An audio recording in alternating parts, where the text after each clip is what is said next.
Let's say you have a fight with your girlfriend. You want to do the right thing. So you go to ChatGPT and you be like, this is exactly what happened. Tell me what to do. And you go, babe, I just want you to know I want to take full accountability and I care about this relationship. And she says, did you get this answer from ChatGPT? And you go, I did.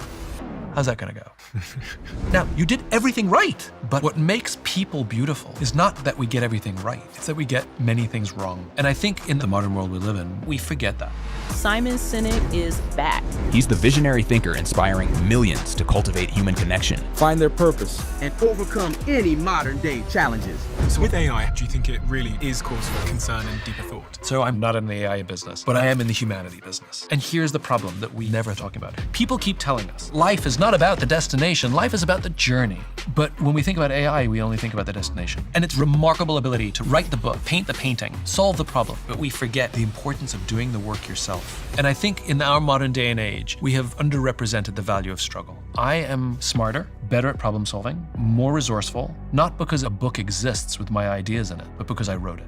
That excruciating journey is what made me grow. But it's the same for love, friendships, conflict. And I think that we forget that we give up certain skills or abilities because of technology. But it's like saying AI will provide boats for everyone, except for the time there's a storm and you don't know how to swim. And unless we take personal accountability to teach and learn human skills, they will disappear. Sure, you can have an AI friend and trained, like the best psychologist to affirm you, the best listening skills that exist, but my ability to know what to do when my friend is struggling, my ability to function in the world or my ability to cope with stress. These very, very human skills are suffering. So what are the other skills we need to equip ourselves with based on the way that the world is heading? Two things. One is, this has always blown my mind a little bit. 53% of you that listen to this show regularly haven't yet subscribed to this show. So could I ask you for a favor before we start? If you like the show and you like what we do here and you want to support us, the free, simple way that you can do just that is by hitting the subscribe button. And my commitment to you is if you do that, then I'll do everything in my power, me and my team, to make sure that this show is better for you every single week. We'll listen to your feedback, we'll find the guests that you want me to speak to, and we'll continue to do what we do. Thank you so much. Simon. Good to see you again. What are you laughing at? it's just familiar. Familiar. It's so interesting because when I sit down to talk to you, you're one of the very few people that I don't come with a preconception as to what we're going to talk about. But I come with a feeling. And the feeling that I bring forth is the feeling of change and transition. I have lived for 32 years, but I don't think I can ever think of a time where the future has felt unclear, uncertain, scary, exciting, and I guess unknown. And I don't just mean with technology, but technology is one protagonist in the story, and there's many other social stories playing out, from politics to relationships to all of these things. So my first question to you, Simon, is what are those things? What are the biggest forces of changes that you see happening at the moment in all of our lives that you think we should probably talk about today? That is a big question. And I think one of the mistakes we make, and this is in general, is we like things to be very neatly organized. We like them to be black and white, yes or no, right or wrong. And as you know, the world is messier than that. It is more nuanced than that. And nothing operates in a vacuum. Everything is connected to everything, especially in a world that's filled with this rising technology called the internet and this burgeoning technology called the social media. And desires and feeling like belonging become more and more important. We're struggling to find them. Loneliness epidemic, stress epidemic, suicide epidemics. These are all feelings of disconnection, lack of control, and loneliness. And so that only exaggerates our feeling of loneliness and despair and wanting more, and et cetera, et cetera, et cetera. And then you add in AI. And now those feelings of insecurity are just exaggerated like crazy, right? So now I find AI, there's an irony to AI, right? So if you go back to the 70s and 80s, right, you had the rise of robotics. And so robots are now coming into our factories, and we're able to cut employees by dramatic amounts. And we put people out on the street who they worked in a factory, their father worked in a factory, their father's father worked in a factory. Like this is what they know. And they say, but these robots are changing, they're taking our jobs. And the ruling classes and the Wall Street classes and the CEO classes, they go, yeah, I know, technology. You're going to have to find a new skill. Reskill. That's what you're going to have to do, reskill. Okay, flash forward to AI. Here's where the irony comes in. Because the world is always, nature pours vacuum and life seeks balance at all times, right? Not always immediately, but it seeks balance at all times. It's always seeking equilibrium. Okay, so flash forward to AI. Now you hear the knowledge workers. It's the knowledge workers who are going, my job. It's the coders. It's the finance people. My job. The plumber is not worried about AI at all. The baggage handler at the airport cares zero about AI. And so maybe the right response is, it's the future, man. It's technology. Reskill, you know? Maybe become a plumber, you know? By the way, money's really good. You get to work for yourself if you want, you know? So I just find the pendulum kind of funny. With AI, do you think it's overblown, or do you think it really is cause for concern and deeper thought? The honest answer is, I don't know. Everybody falls on one side of the sky is not falling, Chicken Little, or the sky is falling and we're all going to die, right? The truth, like most things, is probably somewhere in the middle. But the real answer is I don't know, and neither does anybody else. Yeah. And it seems that we should have some sort of controls, because we didn't put any controls on the internet. They did put controls on the internet in China. Like, children don't have the same access to social media like kids do here. Europe has controls on the internet, and America doesn't. And we're the ones that seem to be suffering more because of the lack of controls on the internet. So I think some, and by the way, when people, talk about deregulation and no controls, I mean, they make us wear seatbelts in our cars. Yeah. You know, there's nothing, we have speed limits, and it's for the greater good. And yeah, sure, your seatbelt's uncomfortable, but you'll get used to it. And it's fine, So I think the call for no reform is wrong. There are correct limits to keep things safe. I am fascinated by AI, both the benefits and the weaknesses of it. But it is revealing to me something more important than what other people are talking about, which is we're a results-obsessed society, right? Yeah. We care about output, we care about performance, we care about numbers, we care about final product more than anything, right? And when people talk about AI, they talk about its remarkable ability to write the symphony, paint the painting, write the book, write the article, solve the problem. It is, and by the way, the technology is incredible. I asked it only a few months ago to please take this and put it in the style of me. And it was fine. I did it with a friend of mine who's also an author, and we both did it for ourselves. We did it on each other. It was really fun. And it was fine. I don't think it was good. It gave me a good start, and I could edit it. I did it recently. We both did it. It was damn near flawless. It was scary good, right? Now, AI doesn't know the thing I'm thinking about. It doesn't know that the next book I'm going to write about is friendship. It doesn't know the point of view I'm going to have on friendship. If you ask it, what would Simon Sinek say about friendship? It's going to be why this and why that, So it's derivative, right? We know that. It's not original. We know that. But at the end of the day, the work is good. The symphony is good. The art is good. The article is good. The book is decent. It's getting better and better and better. But here's the problem that we keep not talking about. People keep telling us that life is not about the destination. Life is about the journey. That's what we keep being told, right? But when we think about AI, we only think about the destination. We only think about the output. We never think about the input, right? I can tell you that, and you and I can both say the same thing, which is I am smarter, better at problem solving, more resourceful, better at pattern recognition, not because a book exists with my ideas in it, but because I wrote it. The excruciating pain of organizing ideas, putting them in a linear fashion, trying to put them in a way that other people can understand what I'm trying to get out of my brain, that excruciating journey is what made me grow. And sure, you can have an AI friend, and that AI friend has been trained like the best psychologist to affirm you, the best listening skills that exist. Tell me about your day. That sounds difficult. Boy, it's hard being you. Oh my God, it's so great being you. Have you, it's an affirmation machine built by a for-profit company that wants you to stay on. Can't neglect that. But for the fact that nobody's learning how to be a friend. It'll feel good. You'll feel like you have a friend, but you're not learning to be a friend, right? And it's what made you a great entrepreneur is not that the company exists, is that you built it with your hands and you've got the scars to show for it. Yeah. It was when things went wrong and you were forced to fix them and think that now, when problems show up, you're quick, you're smarter. You're a much smarter businessman now than you were 5 years ago, 6 years ago. Yeah. Because you did it. And I think what we're forgetting is that there's something to be said for, and by the way, I'm a fan of AI. I want AI to make things, but I would hate to lose out on becoming a better version of me. And I think that to really learn to grow, and by the way, I used to have a steel trap for phone numbers. I knew everybody's phone number.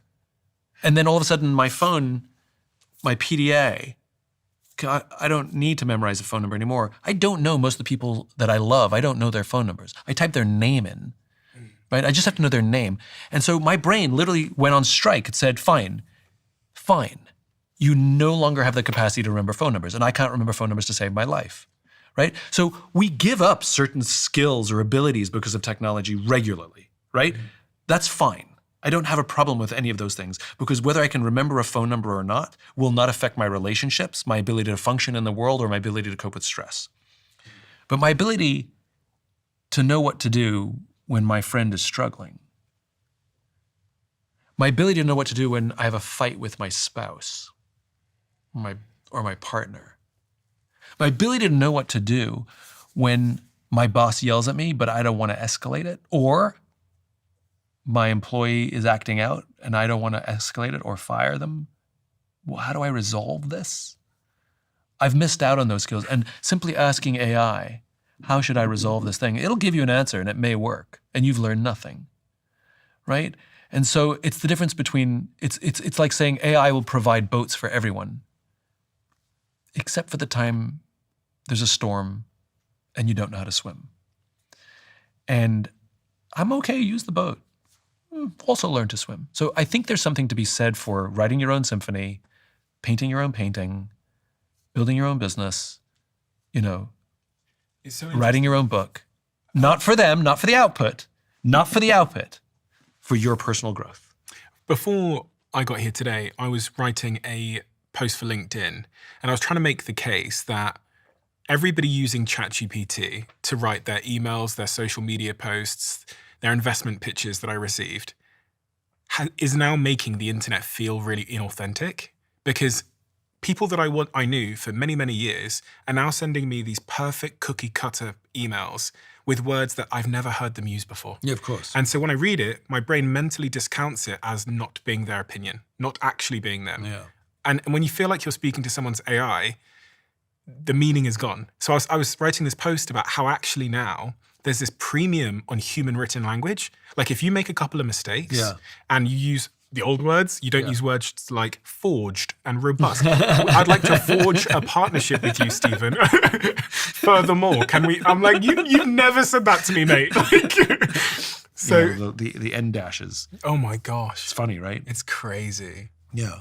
But you're talking about what you're talking about. Have you ever heard of the Japanese concept of wabi-sabi? No.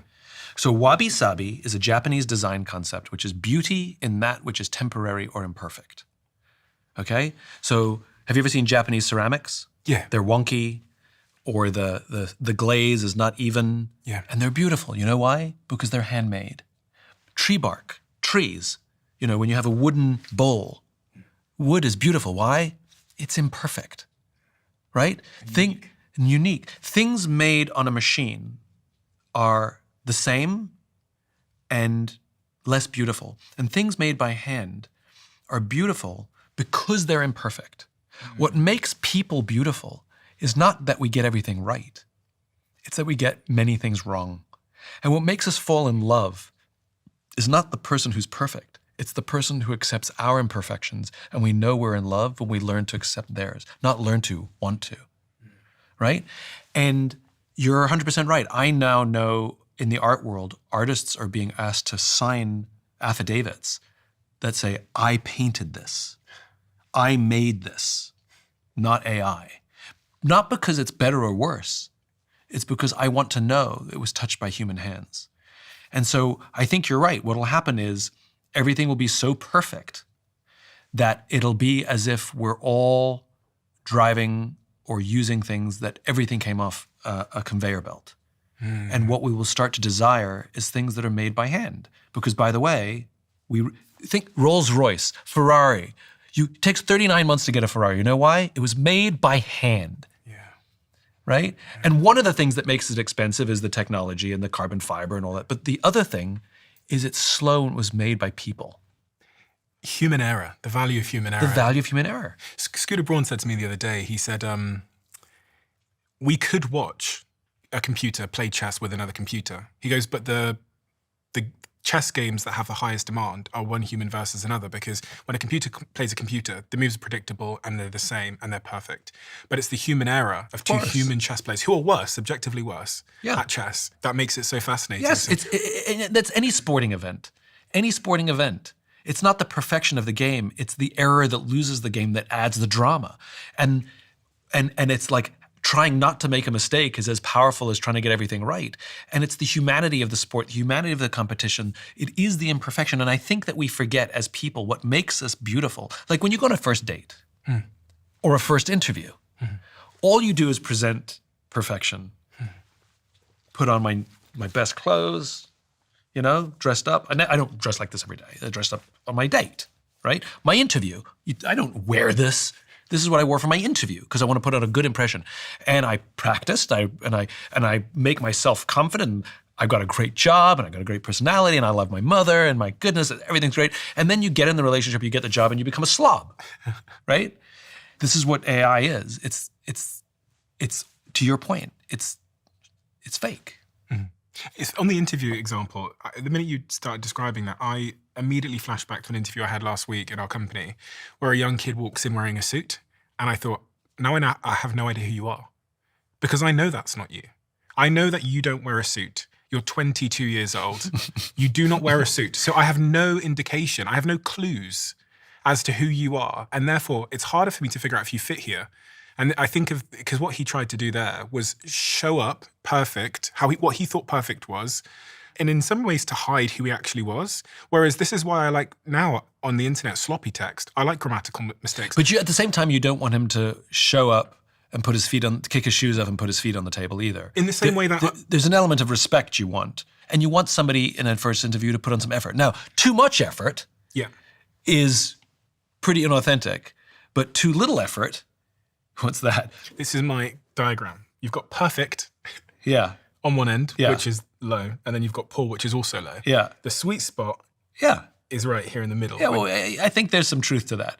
And so there's a level of, like it's the same thing as like we all want vulnerability in our relationships, but not on the first date.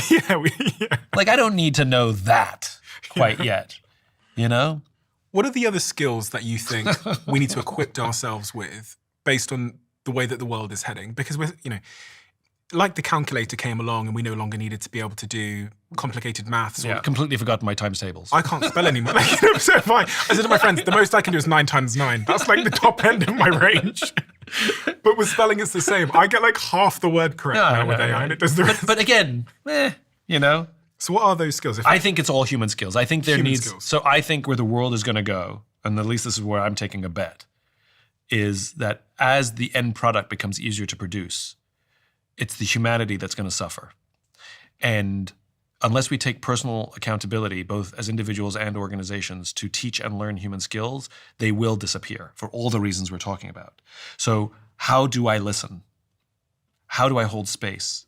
How do I resolve conflict peacefully? How do I give and how do I receive feedback? Those are two different skills. How do I have an effective confrontation? You pissed me off. Do I know how to approach you as a friend, as a colleague, without creating a massive fight or losing a friendship over it? How to take accountability, how to express empathy. These skills, these very, very human skills, are the things that we're already starting to see just with the internet and social media are suffering. And so I think AI will only exaggerate the loss of those skills, and those skills are more important than learning how to spell. One of the concerning things was I heard Sam Altman, who's the founder of OpenAI and ChatGPT, launch this thing called WorldCoin a couple of years ago when ChatGPT really started taking off. And it has been closely tied to the concept of universal basic income. The overarching idea is that in a world where AI and automation eliminate many jobs, UBI may be necessary. WorldCoin is one way to help implement it. That was stated by the founder of ChatGPT, Sam Altman. Yeah. Again, I'll go back to my ironic statement before. Isn't it ironic that they want to do a universal income, a standard universal income, now that the knowledge workers are losing their jobs, but when the factory workers were losing their jobs, those same people were massively against these kinds of things. So, I mean, yes. What happens to purpose? It's ironic. And meaning if we're being, because for anybody that doesn't know what universal basic income is, the idea is the government, the state, whatever, would pay you a certain amount of money every single minimum month. salary. So $2,000, $3,000, whatever it might be. Yeah. Because they don't think many of us are going to have, there's not going to be enough jobs to go around. And I wonder what happens to purpose and meaning and pursuit and challenge and all these things in a world where we're just being handed money. So we're not being given wealth. There's a difference. We're being given survival money, right? And so, we have to be very careful that says, everybody who's on welfare is lazy. That's not true, So we have to be very careful that just because we give somebody something doesn't mean that they cease to have ambition or purpose or drive. It's like somebody who makes a commission salary, works on commission, and they make just enough to pay their rent and buy food, and that's it. Like that's a lack of ambition, The cases, at least the people I've heard talk about it, they make a compelling case for it, especially in a world where there is plenty of wealth. But I don't know enough about it to make an argument for or against it, if I'm honest.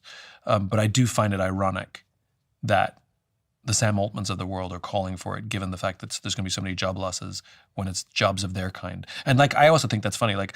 What's going to happen when Sam Altman's product gets good enough that he can lay off most of his staff? Just curious what happens.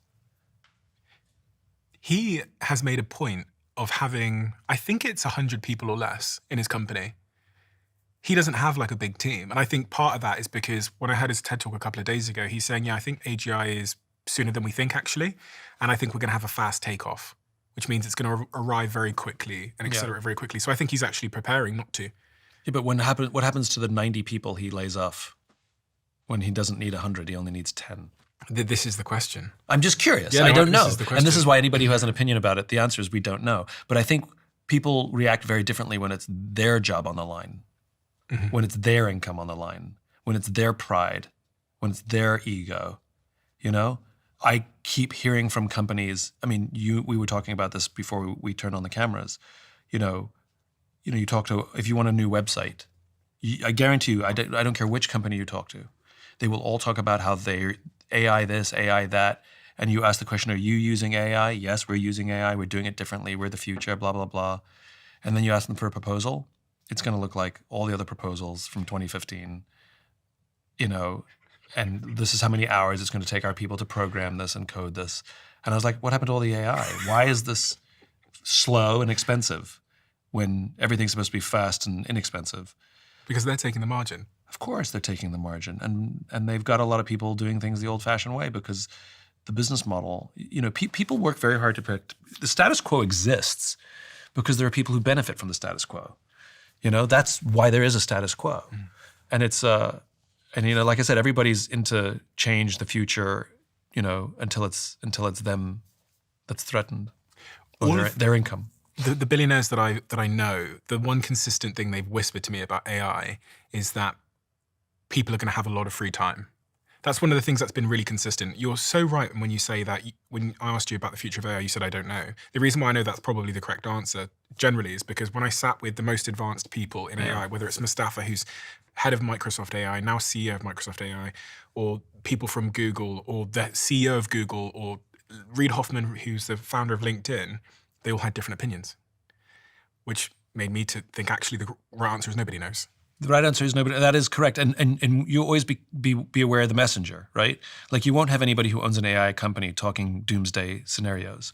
It's not in their economic interest, even if they secretly harbor that. It's like people who used to run cigarette companies didn't smoke and they didn't let their families smoke. It's like I remember visiting Facebook in the earlier days, and I went into the cafeteria and they had like picnic benches, and I was like. And they were telling me with pride how they have these communal eating areas to help people maintain relationship. And I was like, this is hilarious. You literally have a product that breaks relationships, and yet you understand enough to make people eat together at lunchtime so that they'll maintain relationship.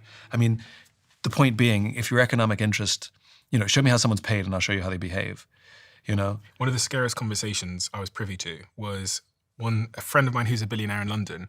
He knows the CEO of one of the biggest AI companies in the world, who I can't name. And he said, by the way, what he tells me in private is not what he's saying publicly. Yeah. He said to me that what this particular CEO thinks is going to happen with AI is pretty horrific. Mm-hmm. And the CEO of this big AI company is totally cool with it. It's horrific what he thinks is about to happen.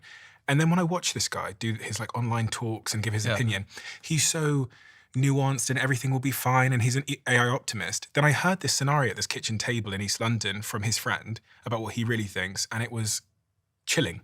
Yeah. Actually the lack of empathy. Yeah. That makes sense to me. The obsession with power was shocking to me. Yeah. The obsession with power and money and all the rest of it. Yeah.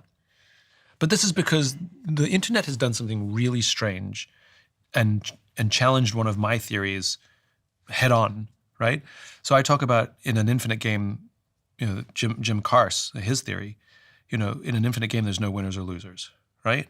And so nobody wins, fast food. Nobody wins cars. Like General Motors, Ford, Vauxhall, they can all exist at the same time, right? And they'll have degrees of success or not success, but they can all exist simultaneously. Nobody's going to win. The exception is in the internet. In the like Amazon, it won. Yeah. Google for search, yep, they won, right? And if you start going down the big tech companies, there is only one. I mean, sure, there's competition, but not really, right? Walmart is making a run of it to threaten Amazon, but Amazon's still so damn big, All of these companies, there's only one. And that's not good. That you can't have winners in a category. And so this is why I think the race for AI is so aggressive, for AI dominance is so aggressive, and which is why people are not being careful and which is why they're not putting controls, is because the way that tech seems to work is there probably will be one dominant standard and then that's it. And the question is which one? Because I don't think it just seems to be the way it is, which is a very scary prospect to me, that the fact that we can have winners is a bad thing, especially if we pride ourselves on being capitalists. Then there cannot be a winner, and there cannot be one that is so dominant that nobody else can even compete except for scraps. What are your emotions when you think about AI and what's happening? Because I feel like the moment we're living in is a profound one, and that we don't actually realize it. Because when these tools come out, OpenAI released yesterday 3.0. It's the best model ever. The day after, my life was the same. So we don't really notice it because we go back to work, our clients ask for the same thing, we have the same team members sat around us. It almost seems like the sand timer is rotated and we're on a clock, and it's a slow disruption of our everyday lives. Sam Altman the other day on his TED Talk 3 or 4 days ago said, in the short term, everything will appear the same, but in the long term, he goes, life is going to be completely different. Yeah, I think that's right. I mean, and look at any technology like AI, it was kind of the same until it wasn't. And these are evolutions, not revolutions. There's a revolutionary bit, I remember when the internet showed up and brick and internet shopping showed up, and all the technologists were like, it's the end of stores. It's the end of bricks and mortar. Done. We'll never go to a shop again. Well, that didn't happen. Now, shops struggle to compete against internet, but that's a price thing, right? That's a business model thing. Yeah. But we like going shopping because, again, all of these companies always forget, especially technologists, they all forget that the end user is a human being.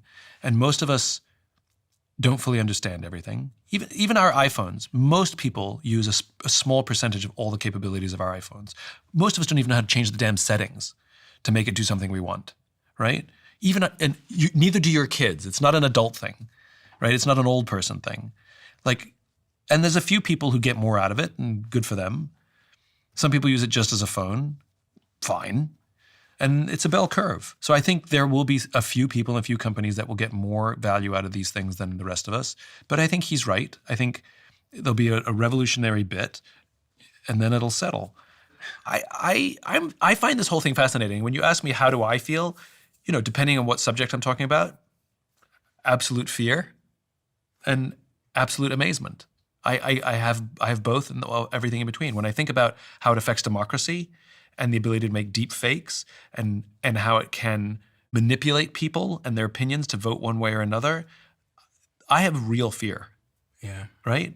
When it comes to like productivity and the reshaping of business, technologists and people who were part of the internet revolution, they love to say, 20 years ago, 80% of the jobs we have now didn't exist. They love to say that, right? But when you ask them now, they seem to think that I think it's the same, which is all those people who are going to lose those jobs in white collar jobs and knowledge workers. They're not going to not work. There's going to be new jobs. The IRS digitized a whole bunch of years ago, right? They got rid of all the accountants and they put in all the computers, right? Do you know how much money the IRS saved when it completely changed the way it looked? No. The answer is zero. Yes, they got rid of all the accountants. They need to hire all the IT people. So the workforce looked different, but it didn't get smaller. And so I think it's the same thing. We already know the massive, incredible amounts of energy that it takes for AI to work. Data centers that use up massive amounts of electricity like we've never seen in our lives. Like nuclear has to be a thing. There isn't enough coal or oil or solar or wind to power these things. It just doesn't exist. So nuclear has to be a thing. So go be a nuclear engineer. You want to get an advanced degree? I don't need you to be a coder. Coding was a thing go be a nuke. Because by the way, you got to be just as smart to be a nuke as you have to be so you're going to start to see that. You're going to see energy work. I just think the jobs will change. I don't think they're going to one thing I do disagree with, it's not like you're going to be a bunch of people walking around bored. I just think the jobs will change. If there was a 10-year-old kid stood here now and the 10-year-old said, guys, what do you think I should focus on? I would say two things.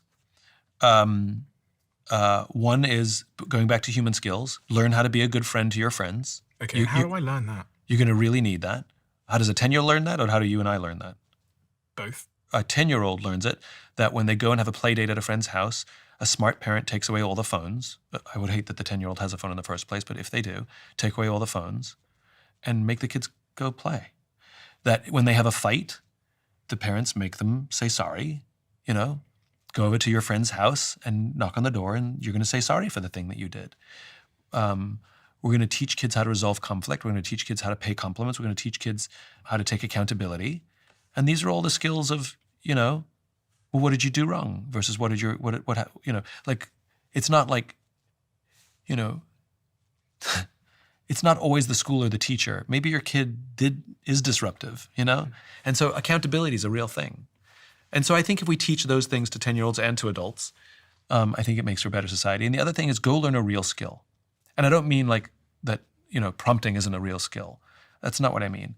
It's what I said before, which is it's the excruciating, what makes great relationships great is not that you get along all the time. The best marriages, the best relationships, they're not absent of conflict. It's they know how to resolve conflict peacefully.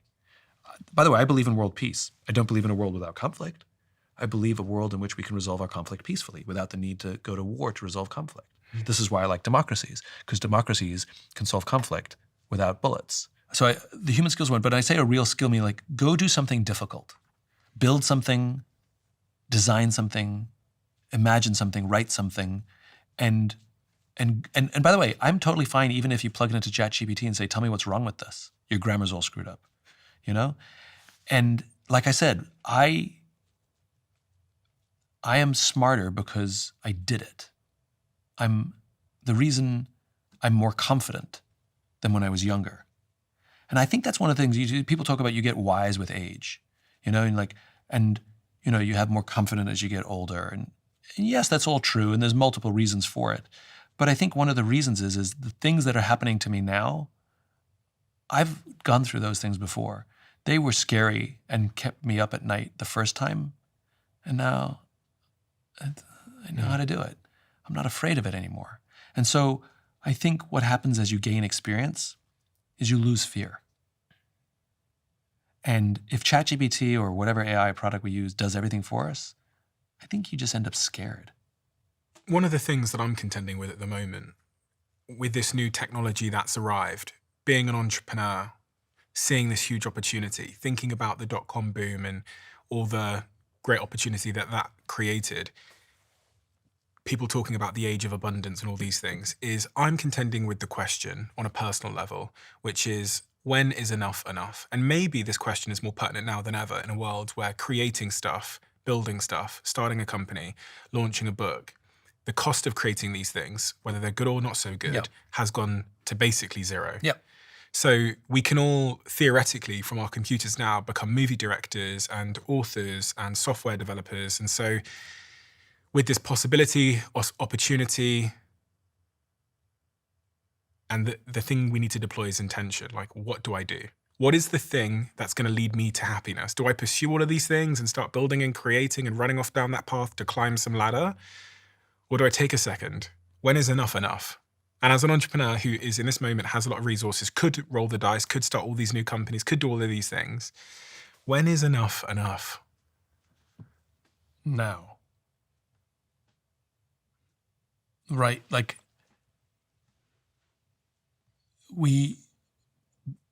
there's something to be said for gratitude. And if you want to make it money, we know the data on this, right? I think once you reach, I can't remember the number, it's $70,000 a year of income.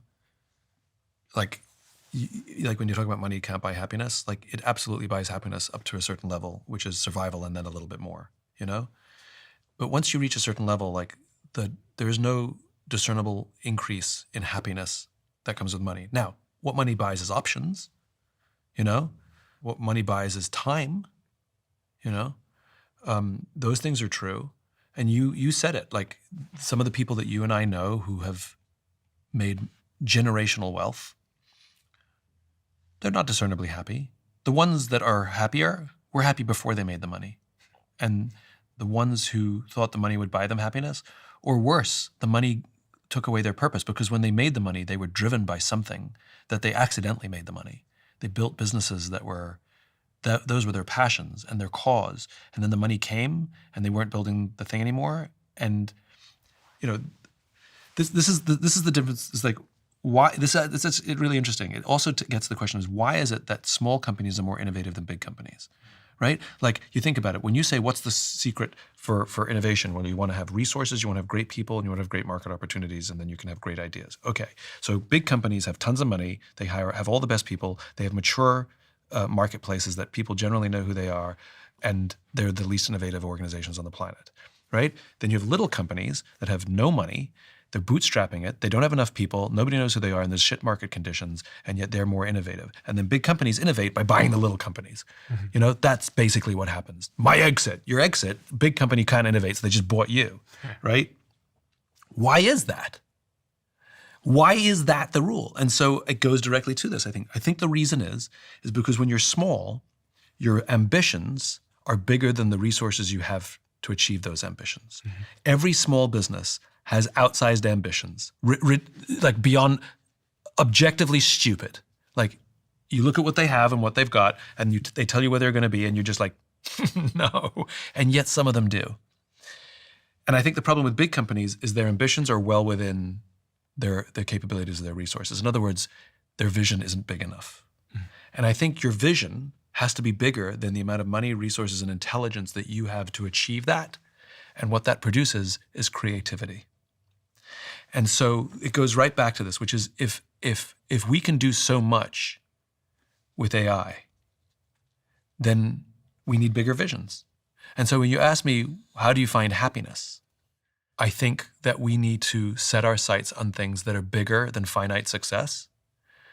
And I think we do need a gratitude practice, regardless of how little or how much you have, to be grateful for what you do have. is a profound impact. I went through this with the LA fires, right? I was very lucky that my house survived and I didn't have to get evacuated, but the evacuation zones were getting closer and closer. And two things happened that were profound that live with me now. One which is resolvable and one which is unresolvable. We were all obsessed with this app called Watch Duty, which is how we tracked the fires. It basically took all the publicly available information and put it in one place in a really amazing way, right? Started by this amazing entrepreneur named John Mills. And we were all obsessed with Watch Duty. We all were on this app the whole time. And one of the things we were watching was the wind. Because if the wind shifted, it could profoundly impact your life.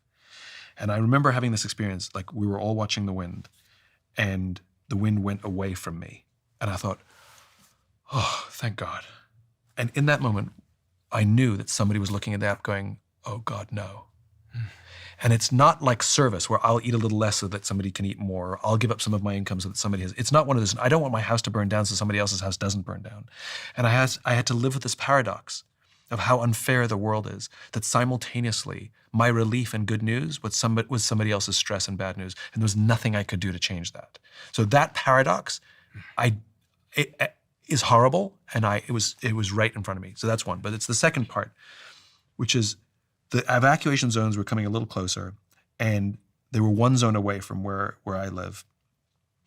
And we didn't know if we were going to be woken in the middle of the night with an alarm to evacuate. We didn't know.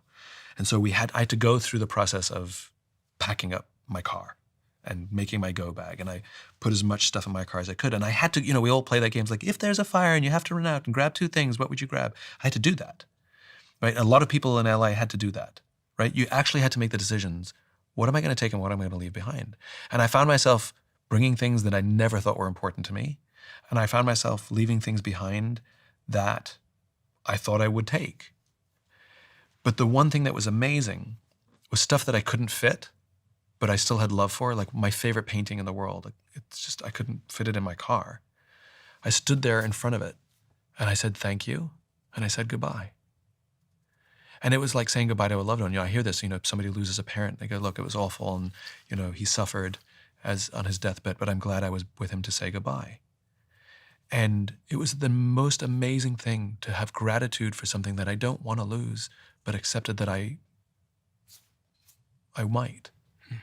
And it's made me a lot more disconnected from my material things, especially the things I said goodbye to, because I've already said goodbye to them. I just sold some of my art for charity, and people said, how did you love your art? I'm like, I know, it's like my art's like my babies. Like, how did you choose? And I said, I've already said goodbye to everything here. I did it months ago. And I think this idea of gratitude for what we have, but also like, you're gonna lose your parents. All of us will lose our parents. Hopefully, they don't never have to say goodbye to us, but if things go well, we're going to have to say goodbye to our parents. And we can't be angry about it. We want to say thank you for the times we had. And I think to have that level of appreciation for everything in our lives, how temporary all of this is, I think it makes you happier. I know it sounds, it makes you happier to just look at someone and be grateful. Failed relationships. You could be angry at the other person, or you can be grateful for the lessons they taught you or for the good times you had. And I think to change our minds to gratitude, and you can, it's a little bit, hippy-dippy to have a gratitude practice, and that's fine. If that's your thing, lie in bed every night or keep a journal and just say the things you're grateful for. But I don't know if it works without an evacuation zone approaching. I don't know, but to go around your home and just say thank you to the things that you like is a weird thing. How many of us, when was the last time you called a friend out of the blue and just said, thanks for being my friend? Like, hey, just wanted to call and just tell you I love you, just tell you thank you. And, that's all. No, just 2 minutes, just want to say thank you for being my friend. I think if I said that to one of my best friends, they'd think I was losing my mind or something, or that something was wrong. They'd be so concerned because it's such an unusual thing for me to have done. Okay, so you can do it this way. So I had a guest on the podcast, and he came up with this thing that is so outside of my personality, but I'm going to try it. Yeah, that would make sense. then you could do that. Yeah. You know, I'm new to this. You know, I know for years people have been like, you should have a gratitude practice and keep a gratitude journal. And I tried it. I was like, okay, I'm grateful for my sister, grateful for what I've, for my family, grateful for my friends, grateful for the life that I live. All right, good night. All right, next day. I'm grateful for my sister, grateful for my family, grateful for my friends, you know, and I found it so repetitive that I was like, is this worth it? Like, sure, like every now and then something was different and new. And I've come to the conclusion, like, if it's the same 3 things every single day, good. I was thinking about this a lot the other day when someone asked me, think about all the people in your life and imagine if they were sick, and imagine if you had $1 billion in your bank and the $1 billion could cure their sickness. Like, who would you cure it for? Would you spend $1 billion to cure your girlfriend's sickness, your mother's sickness, your father's sickness, your whatever, even if it was the risk to them was low? And you would. I'd give every penny I had to cure an illness that my girlfriend had, even if the risk was low. And as I was thinking through that, I was like, but then if you look at my calendar and how I'm allocating my time against these individuals and against my priorities, there's a real imbalance here. And over the last couple of weeks in particular, I've been on a bit of a journey of realizing just how important 4 or 5 people in my life are. And how much I neglect them. Yeah, I mean, like, of course. I mean, we only when it's, and it's, you're right. Like, which is, if you say, give $1 billion and you can cure this disease that affects, 2 million people, 10 million people, you'd be like, I'll give some money, right? But if it was one family member, you would exhaust every resource. You would quit your job. You would do everything you can to for a 1% chance. For a 1% chance. Yeah. And people do. They quit their jobs when. And like so many charities have been started because my father died, my mother died, my sister died, my brother died, and now I've devoted my life to right? Mm-hmm. Like literally that's the reason. And it's because it's personal. Of course, that makes sense. It's why are some entrepreneurs good and some entrepreneurs bad? Well, how personal is the thing that you're working on to you? Because then I only like the entrepreneurs that I love, I want to know that they are solving a problem that they struggled with or that somebody they love struggled with. Or something, if they read an article in a magazine and thought this is a great market opportunity, there is no passion there. That is driven by money and power only. I want to know somebody that it's so deeply personal to them that they will stop at nothing. They will run through a brick wall and find every creative solution. And it goes right back to the small company versus big company. It's passion and a vision that is bigger than the resources that I have. Which, I had a conversation with somebody recently actually, where they wanted to, it was a business problem and they wanted to change the goals. And I said, we can't just change the goals because they're difficult, so we might miss the goal. It's true, yes, we have a very aggressive goal and the likelihood of us hitting it is incredibly low, but why would we lower it? And they said to me, I don't like to fail, they said. I don't like to fail, and I know you don't either. And I said, that's where you're wrong. That's where you're wrong. I have spent most of my life a failure, and I'm very comfortable being a failure. And I think of myself not as a success. I think of myself as a failure. And that's because my ambitions are bigger than my skills or my ability to achieve those ambitions. And so almost everything I've done, with a couple of exceptions, have fallen short of what I had hoped for. I'm very comfortable with that. Because failing at 80% is really much better than succeeding at 30%. And I think this idea of fear of failure and embracing failure, I don't want to fail, but I think it's important to have dreams that are beyond your skills or your resources, because that's where creativity comes from. That's where resourcefulness comes from. When you go, how am I going to figure this one out? And you told me the stories of your own team. It's the resourceful ones. And now we go back to AI. AI is not going to figure that out, right? There's data on this. I've actually never thought about this. This is good. There was a book called, it was The Wisdom of Crowds. I think it was that one. I think it was The Wisdom of Crowds by James Surowiecki, where people with experience knew what to do versus people who were just trained. So I'll give you the example. And again, I might have the book wrong, but I remember the case. So there was a bunch of firemen fighting a fire in wildfires, right? And the wind picked up and the fire was coming really fast towards these firemen. True story. And all started running for their lives as this fire was approaching them unbelievably quickly. But the problem was, if they looked ahead, there was a small hill, which means you're going to slow down because you can't run fast up a hill. And this fire is coming fast, right? The senior guy on the team started screaming, "Get down, get down, get down." And they all ignored him. They were all running for their lives. And he just stopped running and got down and put his hands over his head and just lay in a ball. And the fire was going so fast that it blew right over him. And it caught up with the other guys and burned them all to death. Now, they didn't teach them that in fire school. It was accumulated knowledge of wisdom that came from experience, that he knew the right thing to do in the moment.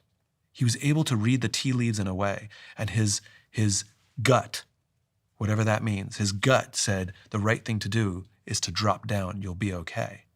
And this is why, I'm going to sound like a broken record, the importance of doing the work yourself, of writing the book, painting the painting, choreographing the dance, composing the symphony, building the business, having the difficult conversation, stumbling and bumbling, right? The reason for it, like, let's say you have a fight with your girlfriend. You don't want to be in a fight. You don't like being in a fight. You want to do the right thing. So you go to ChatGPT and you be like, my girlfriend and I had a fight. This is what the fight was about. Okay? I think I did some stuff wrong. I think she did some stuff wrong. This is exactly what happened. Tell me what to do. And you go, babe, I just want you to know I want to take full accountability. I'm really sad that this happened, and I want you to know that I care about this relationship. And she says to you, did you get this answer from ChatGPT? And you go, I did. How's that going to go? Right? Now, you did everything right. You did everything right. You did everything right. But for the fact, and it goes right back to what you said, which is it removed the humanity, it removed the personality, it's artificial, it's fake. It's everything you said about the job interview. It's everything you said about all those other things, about all the resumes, all of the pitch decks. It's not you telling me sorry, it's ChatGPT telling me sorry. And even though you went with good intention to get it right, I would rather you get it wrong and bumble and fumble it with me and be like, babe, I don't know how to do this. I'm an asshole. And then she fights with you because you get it wrong and you rumble through it together. And what happens when you come, you've had this happen. I know because I have, and I know everybody has. When you come out of the fight, you're closer. Mm-hmm. Not because you got it right, because you got it wrong. And if you learn the skill and you get better and better and better and better, and you do learn the skill of saying the right thing, and you do learn the skill, she knew it wasn't because you asked AI in the moment because you just wanted to resolve the problem and remove the tension. It's because you learned the skill for the time that you don't know when it's going to happen because you're equipped for this relationship. Mm-hmm. And it's that investment in the relationship rather than trying to transactionally solve the problem before me. And that's the difference. Mm-hmm. It's infinite versus finite. It's transaction versus, it's destination versus journey. I'm in the journey of this relationship versus I have a destination. I got to solve this problem now, otherwise this is going to destroy my relationship. And all of this is coming full circle. And it comes right back to everything we started this. I think it's hilarious that you're having a conversation with me about AI because I'm not an AI expert and I'm not in the AI business. But I am in the humanity business. And I think everything we're talking about from every angle, we're battle testing this idea. And what we can't get away from is human beings really want human beings. And human beings really want human experiences. And human beings really want things made by human beings. And we are not only okay with, we want imperfection. Because imperfection is the sign of human. I was just thinking about how when I'm in an argument with my partner, if she was perfect, if she was completely composed, if she was looking at me without emotion, without expression, and if she was spewing ChatGPT-like responses back at me, it would be a little bit infuriating, but also it would be completely dehumanizing, as you say. And it's funny how actually, even in conflict, I want emotion, I want imperfection, I want human resonance. So it's interesting because I've been thinking about what my struggle is a good thing. Yeah. And I think in our modern day and age, we have underappreciated and underrepresented the value of struggle.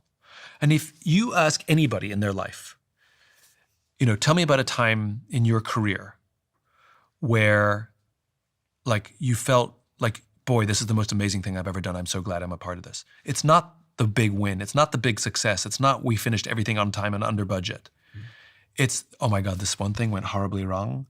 Oh my God, it went so badly. And yet, the way we came together, like the most important thing in my career was when I lost my passion and went into deep depression. Never want to go through that again. Really glad it happened. And all of our relationships, professional, personal, romantic, whatever they are, right? All of our relationships get better when we go through struggle together. And we know the way the human animal works. We know that oxytocin is released when you have shared struggle. That's why when you put people in boot camp and they go through shit together, or there's a natural disaster, like all of a sudden, I don't care who you voted for.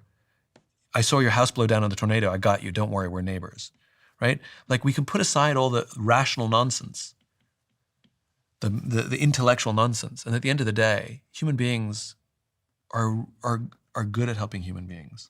Struggle also, in many contexts, is the value. So when I think about a Simon Sinek book, the reason why I value it is because I know that Simon Sinek spent years writing that thing and pulling it together. The reason why certain handmade things that we talked about earlier are valuable is because of the pain and the toil that went into them. And when you think about the art world and other creations through history, the value comes from the fact that human beings came together for a prolonged period of time and did something. And actually the investment is the value. Like the amount that went in the top creates We're not buying the product, we're buying the story. Yeah. Like the Mona Lisa is... You're not buying the Mona Lisa. You're not buying a piece of art. You're buying the story that goes with the art. The story that it took to create the art. What the artist was going through, what they were thinking. You're not buying my book. You're buying the story of the making of my book. And the Mona Lisa was stolen from what I understand. I mean, we don't even know if the one in the Louvre is the real one. Because I heard much of the reason why the Mona Lisa is so valuable is because at one point it was stolen and then they like managed to find it again. And actually it's just a painting, but the story of the story painting is is worth 100 million, 200 million, whatever. Whatever. I mean, and so this is what we forget. The reason famous artists are famous is because you buy the story of that artist, not their talent. There's a lot of famous singers and actors and painters, dancers who are a lot less talented than the unknown ones, but you buy into the story. And this is why some celebrities, as much as they talk about the paparazzi and the tabloids, they want to be in the paparazzi and the tabloid. They want the paparazzi to follow them because it keeps their story relevant. It keeps them, they're worth more because they're in the zeitgeist. Apple know this better than anybody because you go to an Apple store and they've laid out their products as if it was an art gallery. The 3 feet either side of the iPhone create the impression in my mind that this is a piece of art and there's only one of them. And the fact that they've wasted all this space, which I know real estate costs money and that must have been expensive, pours into the device itself. If I'd gone into an Apple store and there was 1,000 iPhones, like the old electronic stops, all stacked on top of each other, I would assume the iPhone was worth less. But the story, just by the frame in which I see it, means that, oh my God, this thing is... It's theater. It looks like one of one. Yeah, it's theater. And some would call it manipulative, but we want things to feel valuable. Not just be valuable, right? I could tell you I've got I found a guy who makes cashmere jerseys and he uses the exact same cashmere as, Laura Piano, whatever, some fancy ass brand, But the problem is it says like Dave's Cashmere Shop, I could tell you everything about where he sources the cashmere, how he makes it, that's the same everything. And you'd be like, yeah, Dave's Cashmere Shop? Because you're not buying the cashmere. You're buying the brand. Yeah. You're buying the story. You're buying the association. That's why brands have value. Because it's irrational. Yeah. And humans are irrational. And that's why companies invest in building brands for the story. And so, yeah, I think I'm, as much as AI scares me, I still believe the thing that the technologists don't appreciate and won't appreciate, and there will be a rebellion, and handmade will become more valuable, and handmade will become more expensive, and people will want to say that. It's like, you had that person write your speech for you? Wait, who did the painting for you? They did it themselves? And I think that's good. It's a pendulum, right? We're going to get enamored with the technology until it's boring. This also just expands generally. I know this sounds quite big and we're talking about these big things, but just everything that you create It's very, very tempting at the moment to just create something with AI and throw it up on your website, on your social media pages, or present it to the world, a presentation deck at work. But actually, I'm already noticing I'm attributing huge value and interest in things that I can identify as human made. I had a flashback a second ago as we were talking about this idea of scarcity to one of my favorite brands in the world. It's a clothing brand. And I was obsessed with this clothing brand. I'd spend a huge amount I don't spend money on clothes. I would spend a huge amount of money every time they came out with a new item. One day, the founder of the brand, and everybody knows this brand, he posted a photo from his factory. It was a video. And what I saw in the video was the shirt I was currently wearing as I watched the video in a massive bucket with 4,000 others of the exact same shirt. And in that moment, Fell out of love. I fell out of love. Exactly. Because in my head, I'd painted this like artisan picture of them sewing it. These two guys sewing it in their bedroom and then like sending it to me. It's probably what it was on the ad too. I think that's what it kind of like used to be. So I still had that image, but it got too big. Yeah. The one thing that I've always understood, this is true for businesses, this is true for absolutely everything. Scale breaks things. You know, scale breaks things. In the military, they have special forces, special operating forces, Navy SEALs, SAS, you know, all those folks, right? And there's a saying in the special forces that's basically special. You can't scale special, right? So you can take whatever training skills, whatever you have for the special forces, and you give it to everybody. It's not going to work. Special can only be small, you know, and so scale breaks things. Scale always. I mean, like Microsoft versus Apple. Right? So Apple wanted the highest quality operating system in the world, right? So what did they do? They refused to clone, right? They wouldn't clone their operating system. And they as a result of refusing to do that, they never for years Apple had like in the height of the PC wars, maybe 4% of the world's operating systems. Microsoft said, we're happy to clone our operating system. So it was a little bit different on Dell, it was a little bit different on IBM. Wherever you use it was slightly different. And they had 90-something% of the world's operating systems. It's because you have to trade quality for scale every time. There's a reason why buying fancy goods for a lot of money, like because as you said, the way you make things has to change and you have to start making them in factories and you have to scale breaks companies. Think about how beautiful companies are. The number of companies that talk about, our company's like a family. Get to about 150 people, 200 people, get to Dunbar's number. Not so much of a family anymore. I think B2B marketers keep making this mistake. They're chasing volume instead of quality. And when you try to be seen by more people instead of the right people, all you're doing is making noise, but that noise rarely shifts the needle, and it's often quite expensive. And I know, as there was a time in my career where I kept making this mistake, that many of you will be making it too. Eventually, I started posting ads on our show sponsors platform, LinkedIn, and that's when things started to change. I put that change down to a few critical things. One of them being that LinkedIn was then, and still is today, the platform where decision makers go to, not only to think and learn, but also to buy. And when you market your business there, you're putting it right in front of people who actually have the power to say yes. And you can target them by job title, industry, and company size. It's simply a sharper way to spend your marketing budget. And if you haven't tried it, how about this? Give LinkedIn ads a try, and I'm going to give you a $100 ad credit to get you started. If you visit linkedin.com/diary, you can claim that right now. That's linkedin.com/diary. Is it harder now to find love? Because there's lots of stats that say we're having less sex, we're lonelier than ever before. Interestingly, this is maybe an adjacent point, but I was looking at Bumble's share price.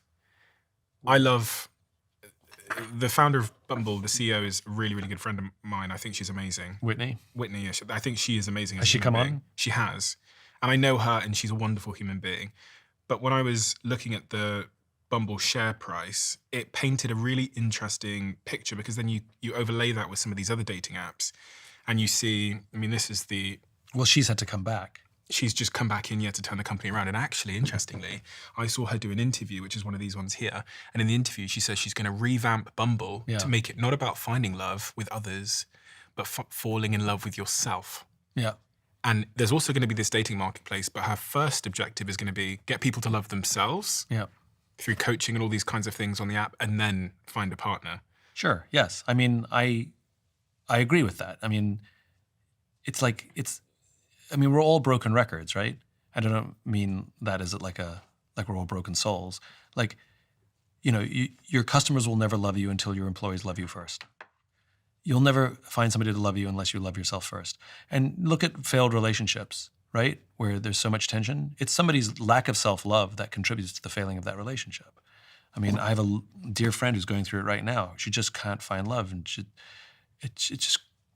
but it's because she doesn't love herself, and she knows that it's a hard thing to do. So if Bumble can crack that code, more power to them.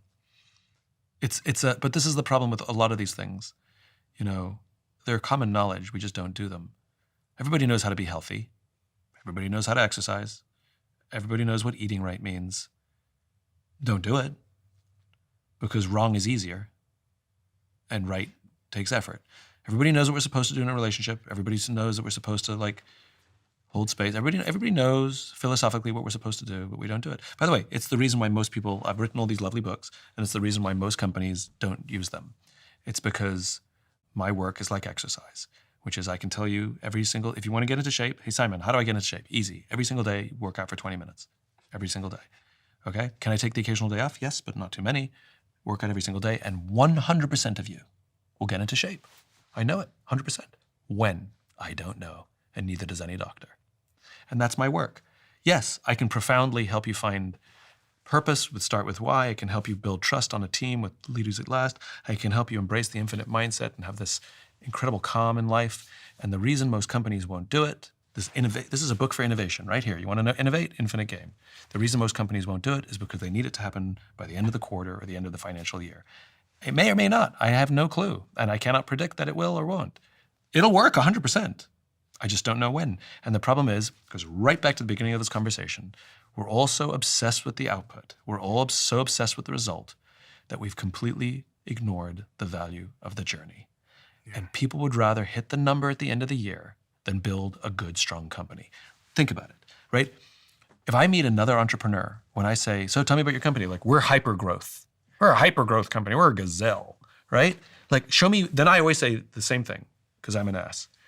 Can you please give me one article from a reputable publication, just one, and I don't care the publication, that says that building a hypergrowth company is good for business?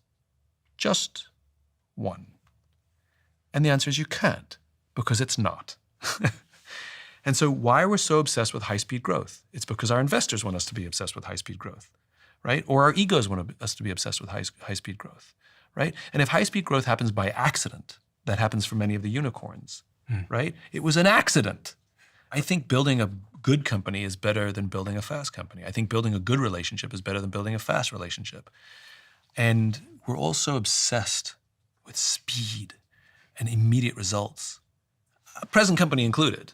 I've had to learn this the hard way, that I think there's something joyful and beautiful about slowing down, saying thank you, reprioritizing friends. It's okay. I mean, by the way, cell phones, but before cell phones, we went to work and then we went home. And we didn't do work at home because we couldn't do work at home. Yeah. Because we didn't have computers at home and we didn't have cell phones or people to call us. And so you did work at work and then you left. And I remember when cell phones started, I remember the advertising.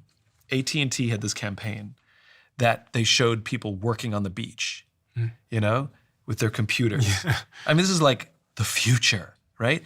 And they said, now, what was the tagline? It was really funny. It's like, now you can leave work, right? And that's not what happened. Work came with us. We never left work. Work came with us wherever. This is the problem with cell phones and computers and the internet, which is we do not leave work. Work is with us in our pocket every day, every vacation, every evening, every weekend. As you said that, I thought, do you know what? That's so interesting, because that kind of means that friction creates freedom in that regard, if you know what I'm saying. So the friction of not being able to go home and tap away on my computer all night meant that I had a certain level of freedom because I had to kind of wait for things, right? So in the same context with AI coming along, now I can build software throughout the weekend, whether the agency's working or not. Now I can build anything I want at any time using the phone in my pocket. So the friction has come down again. And therefore the pressure to do it now, because I can do it now, goes up. And this is kind of maybe what I was alluding to earlier on in the, when I was saying about how you're going to get more stressed and more overwhelmed and that's good. More isolated. That's so good. That's so right. We're taking work with it. I mean, it's like, everybody has a story of like where the battery ran out on their phone and they ended up having the best night. Yeah. Or the internet went out at work and they actually got more done. Like you hear these stories all the time, that when we're forced not to take work with us, it takes a bit of time sometimes to relax, but it's always better because you learn to stop worrying, stop checking, and you just, one of the things I did, I can't delete Instagram completely as much as I'd love to, but I hid it. So, you can do that on iPhone. Yeah. You can take it off it's gone, it's hidden. Yep. It says hide app. And then when you go into the search, when you go search it, suggest, I took it off the suggestions, which most people don't even know you could do that. So I took it off the suggestions. So when I go to, because I realized what I was doing is I'm like, when I'm bored, I just pick up my phone and I just and then I see Instagram and I just click it like a zombie, and then I'm done for an hour, So I hid it. So the only time I go to Instagram is when I have to go to it and I have to type in INST, and then it pops up. And my usage of Instagram has plummeted. Plummeted. Because it has to be intentional. And the problem with most social media is it's unintentional.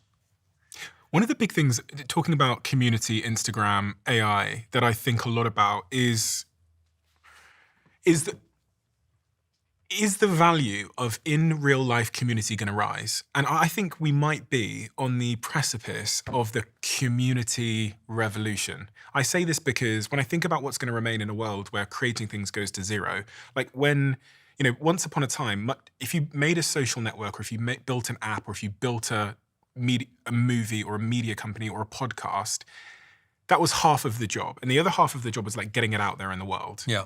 And so now the people that have the other half of the job, which hasn't gone to zero, now have this tremendous advantage because we can all create, but we can't all distribute.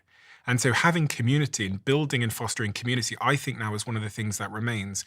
What are the values of a community? Like, how do I build a community? Well, I have a definition of community, and I think we said it before, which is the community is a group of people who agree to grow together. Interesting. Community is a group of people who agree to grow together. And I believe friends are at least two people who agree to grow together. In marketing, this is the absolute obsession at the moment. Community, run clubs and brands becoming... It's offline is the new online, right? Mm-hmm. Offline's the new black. Like there's a company called Clicks, and it was started by she's a talented entrepreneur, and she was in college and she suffered severe depression and loneliness and literally struggled, didn't know how to make friends. And I'll just call her by her name. Her name's Alix. But her company Clicks, she started it to solve her own problem, right? My favorite kind of company. And basically to help her friends at school, quote unquote friends, people at school, make friends. And she did it by taking people offline and taking their phones away. And she would come up with reasons to come together, whether it was running or this or that. Just like, it didn't matter what the reason was. Just a reason to come. That made you, that when you saw the ad hung up on a piece of paper at college, that you'd be like, I like horror movies, whatever. I like baking. I'll go to that, right? Just a trick. Mm-hmm. And then basically and so she's built this business predominantly for young people, but it's available to anyone. But she's built this business to just bring people together, to meet people without phones, offline. And and there's a great irony in it. She has an app that she wants people not to be on, And what is it that holds a community together? Is it, so like, we want to improve together, so we have to have some kind of shared value that we want to improve on, presumably. It's like a community of runners, they're trying to get fit together, or they're trying to improve their health I don't think together. it matters. I mean, it's like it's shared interests is a way to start a relationship, right? Comic-Con, Nerdvana, Mm-hmm. Burning Man, all of these larger than life events, big and small, going to the football. It's like you're everybody's friend when you wear the right colors, you see people on the tube who's going to the same game. They're wearing the same jersey. Your friends, yeah. Your friends, right? So I think common interest is a trick. It's a way of getting people to come together, and it's a nice place to start because at least conversation is easy, right? You know at least one thing about this person that you have in common with them. Do you need a shared goal in a community, do you think? Thinking, because in the football analogy, we have a shared goal. Oh yeah, you want to win. I think that's a very good question. You have a shared goal. Even in a relationship. Yeah, I think so. That seems to make sense. The reason why I'm asking these questions is I am building businesses and brands, and I know that community is one of the most important things that everyone building a brand or business is thinking about at the moment. So there's a big difference between having an audience, which is what you might have on like a podcast or something, and having a community. And I'm, as a brand leader and as an entrepreneur, I'm trying to shift from having an audience over to having a community. And that's about like relationships and Shared values. shared values. I mean, I like to think the people who really like my work, not the ones who just like passively like it, but the ones who really like my work. Like if somebody says, I love Start With Why, or I live my life by the infinite game, that it says something about who they are and how they see the world, and that we share the same values. And that and because I am, you know me, I'm an idealist. And I'm consistent in the way I talk about things from the day I started to now, and won't ever change. And I think that's the value of values. And the problem with the modern world we live in and the pressures that people face is money and fame and all the rest of it, and influencer status. I think it sometimes forces us to question our values or walk away from them. I was invited to a group of, they called it a mastermind group, where there's a bunch of folks like me, author speakers, who wanted to, this is what they told me, come together to, based on shared goals, shared values, how we can work together to improve the world together. And I'm like, oh, sign me up, I'm in, right? So I went, and we sat around, and you know who some of these people are, and we sat around a room, and they spent all of their time talking about how they can share their lists with each other and how they can cross-promote with each other, and what margins are you getting on this? And I'm like, you guys are, and I spoke up, I was like, you guys are just talking about making more money. I thought we came here to like do common good together. They didn't invite me back. But the point is like the money and the fame is seductive. This is Joseph Campbell's hero's journey, which is you start off as the reluctant hero, and you get called to your mission for some reason. And at some point in your journey, there will be something to seduce you away from your mission, money or power. Luke Skywalker was nearly seduced away from the vision, from the journey. Like this is what the hero has to go through. And do you have the friends who will slap you around and keep you in line and say, no, you signed up for this. You have to stay true to what you're doing? Because I think none of us have the courage or the strength to stay true to our cause by ourselves. Very few of us. Mm-hmm. We need to have at least one person who believes in us to give us the strength to stick to it, because the temptation, you and I have both at various times gone through it. Like when you start making money, and you start making money for something you didn't expect, like I never expected to have a career from any of this stuff, right? It happened by accident. And you get to the point where you start thinking you're more important than you are. Do they know who I am? No, get over yourself, and you start becoming seduced.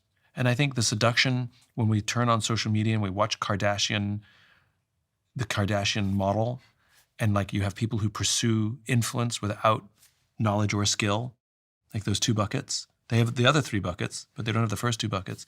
And it is temporary for some, or unfulfilling for others. And, the funny thing about that job, I went to a concert, and there was this woman who walked down the aisle, and some guy was taking pictures of her and she was posing, and the person next to me goes, she's a famous influencer.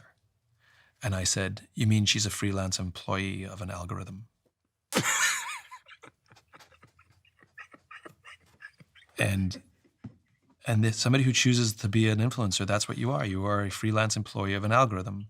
And the minute they change the algorithm, you might be out of business.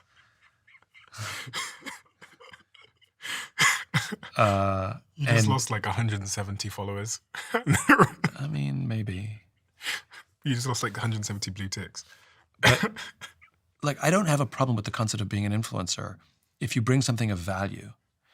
The only time I have a problem with it is if you make it about you.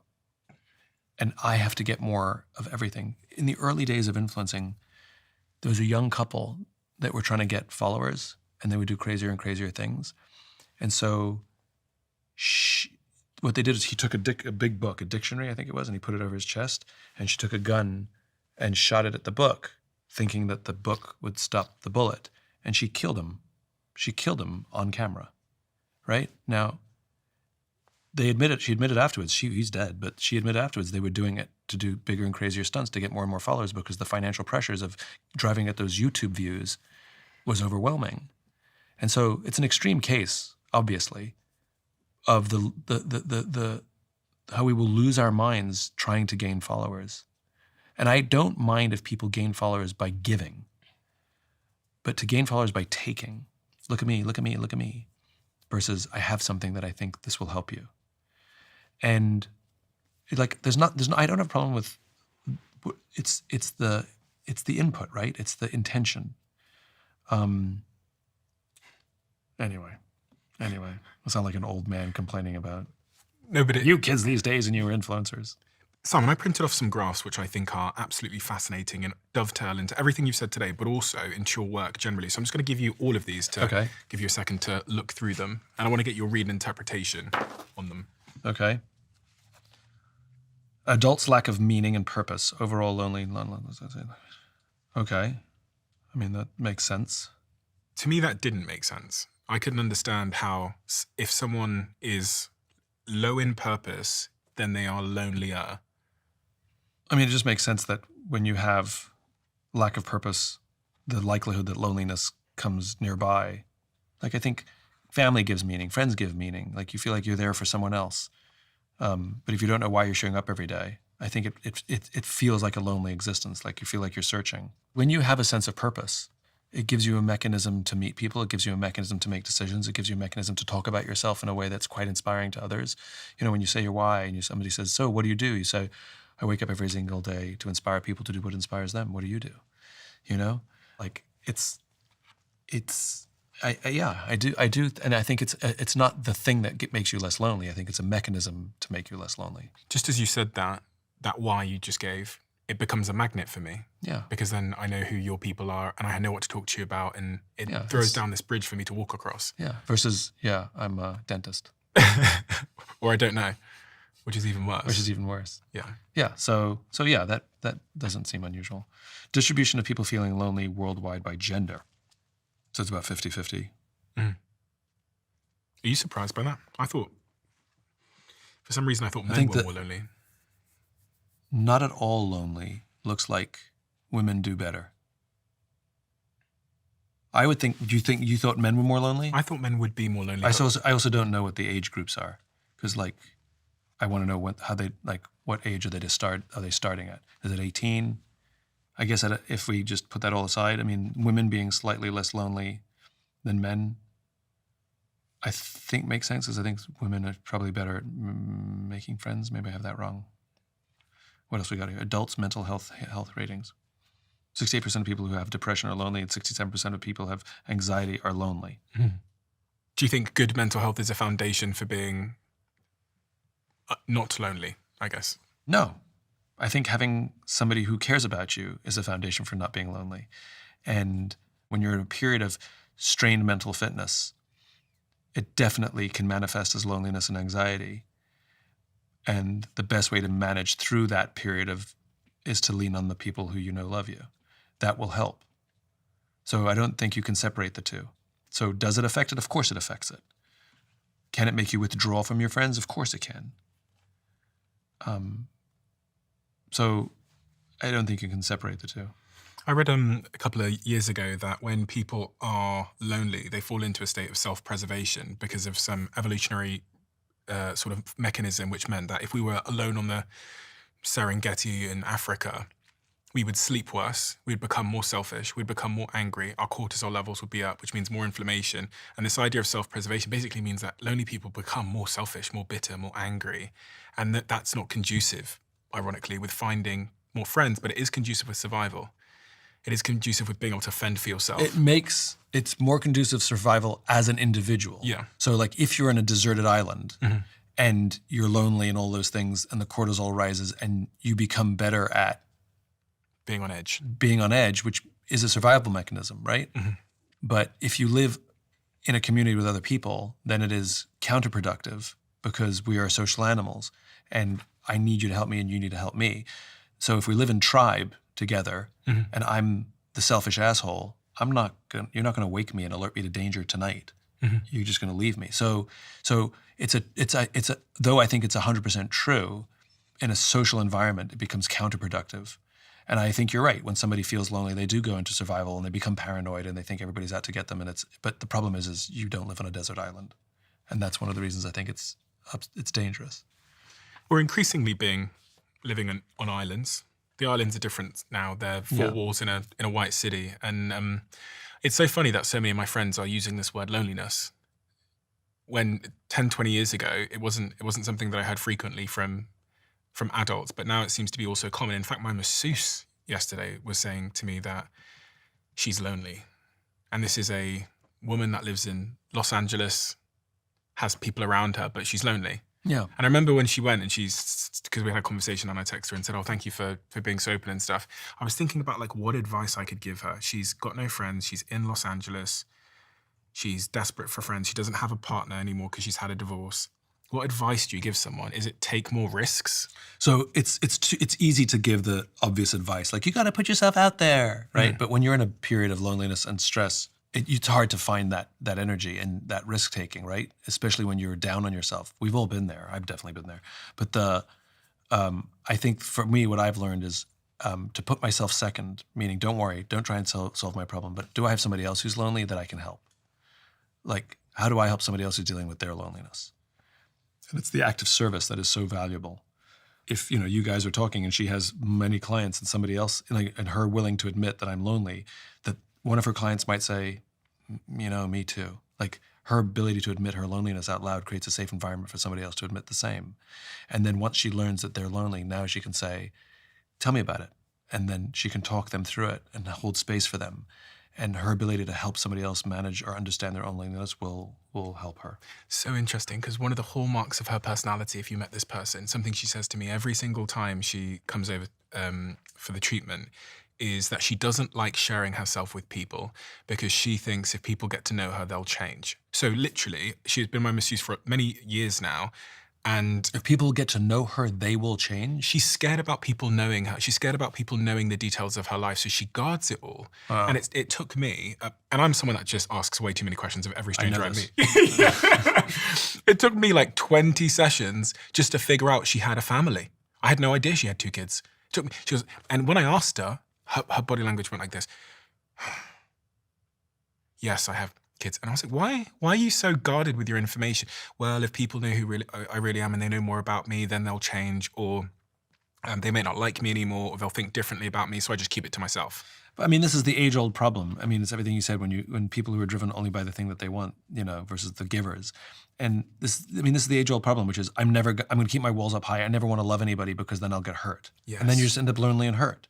And this goes back to struggle, which is look, you and I both know that if somebody who chooses to go on an entrepreneurial venture or adventure, the statistics bear out that over 90% of all new businesses will fail in the first 3 years, right? What idiot would ever start a business, right? You have to be compelled by something else to make you do something with overwhelming statistical chance of failure, right? And it's opening yourself up to failure. That is the thing that makes it work, at least for a small percentage. It does. But it's the same for love, or a relationship or friendship, which is, it absolutely comes with risk. There's nothing risk-free. Like, yeah, some of them might change. Yes. Some of them might not like you for that. Yes. And the odds are equal that somebody will fall in love with you and love you and like you and think you're the best thing and think you're amazing. And so if you can't take the risk, you can't get the reward. If you don't play the lottery, you don't win the jackpot. If you aren't willing to I'm not telling you to open up and tell everybody your deepest, darkest secrets. But if you're not willing to give somebody anything, to latch onto, to be like, if you can't give them anything to say, me too, then it's going to be a hard road, or it'll take somebody to chip away at you 20 times, before you open up. But the fact that you did, and she got her to open up a little bit, she could make a friend in you. Now she's fully open. Yeah. And we've been through everything. I know where she wants her house to be. Well, there you go. You see? That thing down So you have to point out to her that this friendship and that you know so much and that she feels so safe with you only happened because you chipped away at her and she finally, you wore her down and she opened up. And it can happen in two directions, right? Which is sometimes we have to take the little risk to just tell somebody a little something about ourselves to find something. Or sometimes it's somebody who's so curious about us that they chip away and chip away and chip away and chip away and chip away until we give up and open up and that person becomes a friend, And so one of the reasons you should be grateful for the friendship is you kept trying. You could have just tried it 3 times and be like, forget it, I'll just lie here quietly and have a massage, So, yeah, I mean, all of this stuff comes with risk. I could see it in her face though. I could see. But you're also curious. Yeah, I can see this. She lucked out because you're curious about people. Is this what connection is? When you said me too, finding something to say me too with someone, is that the essence of what connection is? I mean, it could be values, it could be interests, it could be many things. But I think yes, this is, if you want to go political, one of the problems in our politics is both sides think they're right and both sides think the other side is wrong. Mm-hmm. And neither side is willing to try to even understand what the other person's point of view is without thinking them an idiot or thinking them wrong or thinking them sheeple. And the ability to say, can you tell me more about how you came to your beliefs? I'm genuinely curious. And to not agree or disagree, but to be curious, to be an investigator, And I've done this with people who have polar opposite political views with me. At some point, we will get to a level of me just chipping away, trying to understand that they will say something that I'm like, 100% I agree with that. And then from that point on, there's a simple validation, not agreement, but a validation that your opinions do matter and we do have common ground that we can build from there. And on that validation, they become vastly more open to my point of view also and curious to my point of view also. And so, yeah, the person, the ability to listen and be curious, even if you disagree, is one of the most underappreciated skills on the planet. And yeah, I think when you find the ability to say, I agree, then you can find community, and maybe that's what we need to heal this country, or most of the countries in the world right now, which is one group or one person to just be curious rather than agree or disagree. There's something about relationships here as well, because my girlfriend you've met my partner, and she's very spiritual, but also, like all of us, she's emotional. So sometimes in those interactions, when we sit down and there's a problem and we spend the first 60 minutes to 90 minutes trying to figure out what the problem is, it doesn't sound very logical to me. And one of the things that I think sort of is adjacent to what you're saying is my job in that moment actually isn't to pass through truth and to correct truth. It is to sit and let someone get it out. So you and I have the same problem. Yeah, we do. Which is we live above our necks. Yeah. And you and I both have the same struggle, which is to learn to live below our necks, right? Like you and I are head people and we have to learn to be more heart, right? And I want to understand everything, explain everything, evaluate everything, analyze everything. And when I come to my emotions, I'll give you an analysis. When it comes to your emotions, I'll give you an analysis. And so I have to learn to be like, I feel this and that's it. And I feel the same way. It's funny because I'm good at it with art. I always tell people, you don't have to understand art. I'll take you to a museum, I'll take you to a gallery. And if you look at a piece, and I know you're intimidated to come because you don't understand art or you don't understand music, whatever it is, and all you need to do, this is the only rule is, do you like it? I do. Why? I don't know, I just like it. That's it, you're done. You're done. I don't like it. Why? I don't know, I just don't like it. Great. Excellent. And now we're going to look at 4, 5, 6, 10 pieces that you like, and I'm going to see 4, 5, 6, 10 pieces that you don't like. And I'd be like, you like all of the Impressionists, and you hate all the old masters. So why don't we just go see more Impressionists? And so when your girlfriend opens up to you, You don't have to agree. You don't have to disagree. You just have to, and you and I both have to learn to stop thinking and to just like feel something. When somebody says, where do you feel it? I'm like, what? That's the stupidest question I've ever heard. Where do I feel it? And they've literally, like, I had somebody take me on this journey and she goes, you told me an emotion you have, Simon. You told me an emotion. Yes. Where do you feel it? In your body, where do you feel it? And I'm sitting there going, you've got to be kidding me, you know? But all right, we'll go through this. All right. And she says, so you said you feel X. I'm like, yes. All right, where in your body did you have some sort of reaction? Here. What happened? It got a little tighter in my chest. Okay. And I went on this journey with my friend, that's my friend Bea Voce. She's incredible. And she took me on this journey and she does repair with couples and she's just incredible. And she helped me recognize that my body does react to my feelings. Tension in my shoulders, heavier breathing in my chest, clenching my fists, you know, like my body does react. Mm-hmm. And so I'm learning to experience feelings beneath my neck when my inclination is to do everything above the neck. It's a hard skill. Oh my God, it's hard. And especially so I have for men. And so when you meet spiritual people, they are all below the neck. And we think it's stupid, but they recognize that we have an ability to feel because we want to think about everything. And so we both have a lot to learn from each other, which is thinking about things has value, not all the time. And so your girlfriend, and because I know her ability to know her body when she has feelings, I think is way more, has a lot of value to you and to me. I think it's like the biggest opportunity that I have to form better relationships. Yeah. Change in number of posts for automation-prone jobs compared to manual-intensive jobs. So this is a graph that shows the drop in job postings online for jobs around automation. The knowledge work is going to get hammered by AI. I met a guy in Japan who he's one of the very few guys left, like 100 of them left, 150 of them left, who make samurai swords in the traditional samurai sword way you make them. You hammer them metal and he folds his own metal and he makes samurai swords. They made them the way they made them 200 years ago. And we went to his little workshop and he's this little old guy and he's telling us the story. Like, how did you do this? He's like, well, I had a desk job. I worked in a company and I woke up one day and I was like, I can't do this. Like, this can't be my life. And I've always been enamored by sword making. So I found an apprenticeship and tried to learn. And, you know, I'm just starting to get the hang of it, but I have a lot of room for improvement. And we're like, how long have you been doing this? He said, 30 years. 30 years. But that's so Japanese. You know, the Japanese, like, they'll never be good at this. I'll just keep working at it. And like, it's such hard work. But I think there's something to be said for, I think a lot of us, like, think about how many white knowledge workers, like, you ask them what their hobbies are.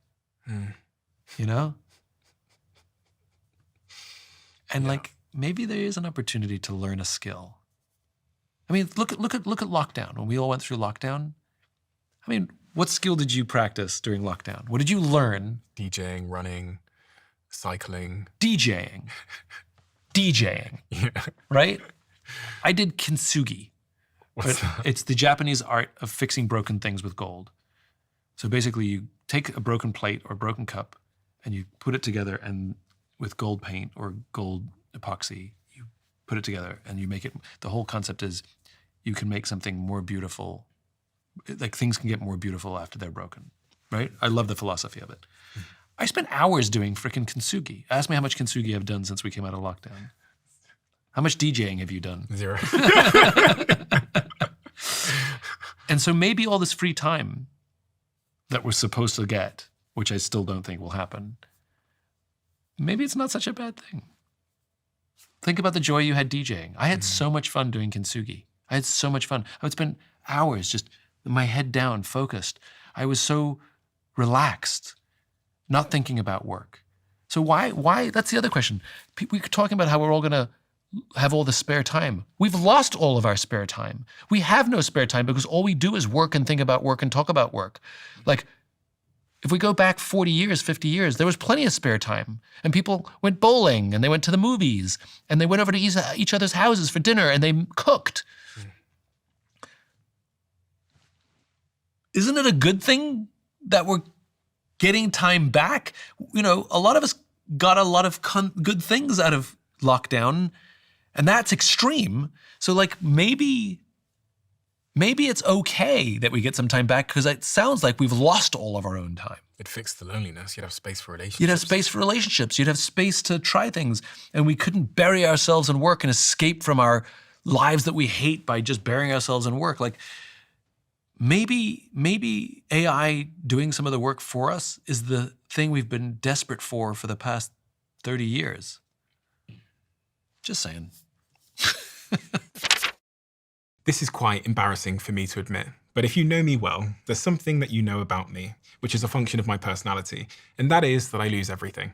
I've lost my wallet, I've lost multiple passports. I now actually have 2 passports because there's a high probability of me losing one. And when you lose your wallet overseas, as I have many times, it's a particular inconvenience because you also lose your driving license and your credit cards and those kinds of things. And that's why I'm so happy that our show sponsor, Exeter, have invented this thing I have in my hand.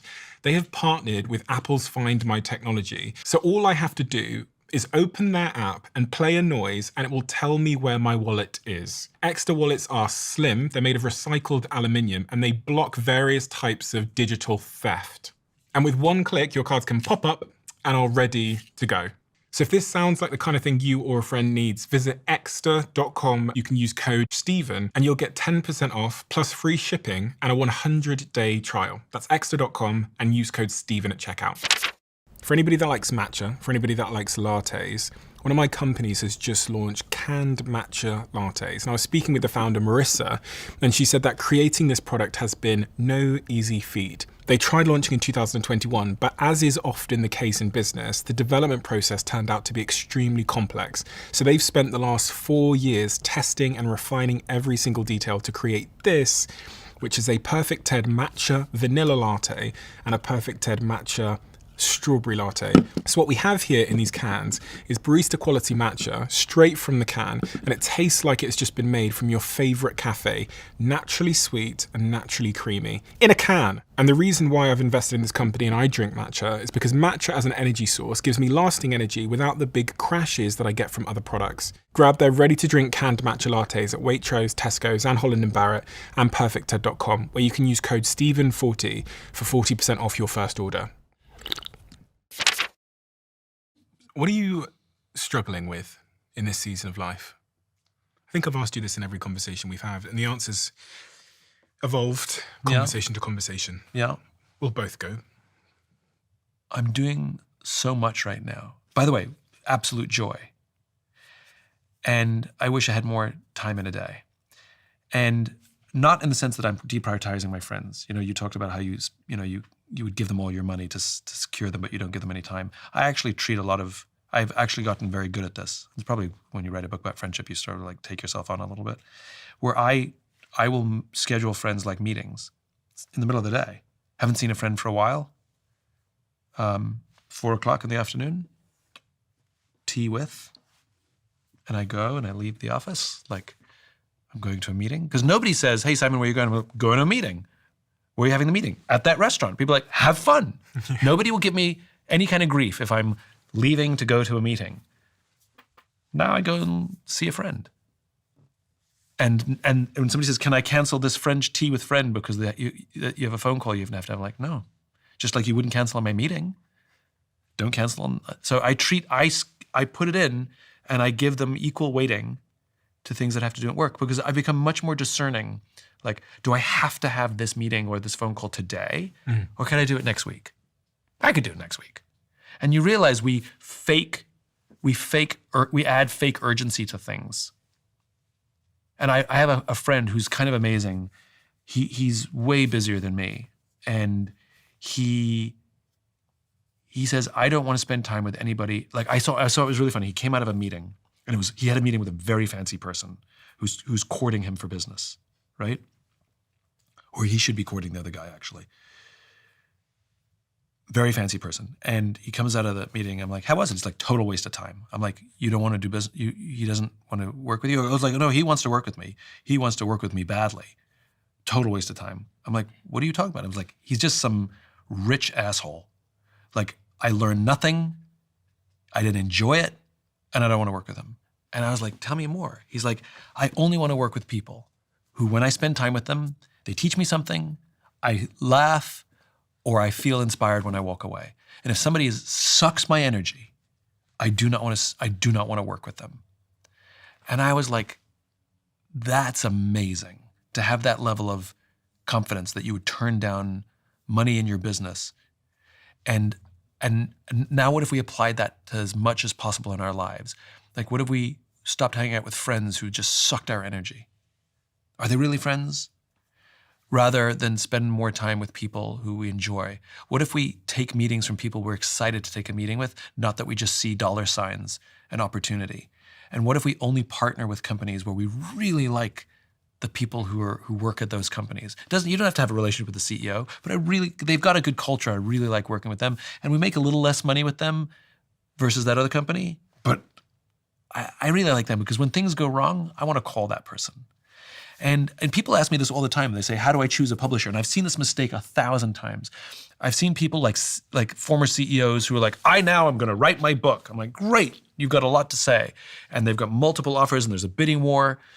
And they always ask me, which one should I go with? Which publisher should I go with? And I always say the same thing. Choose the one you're going to fight with best.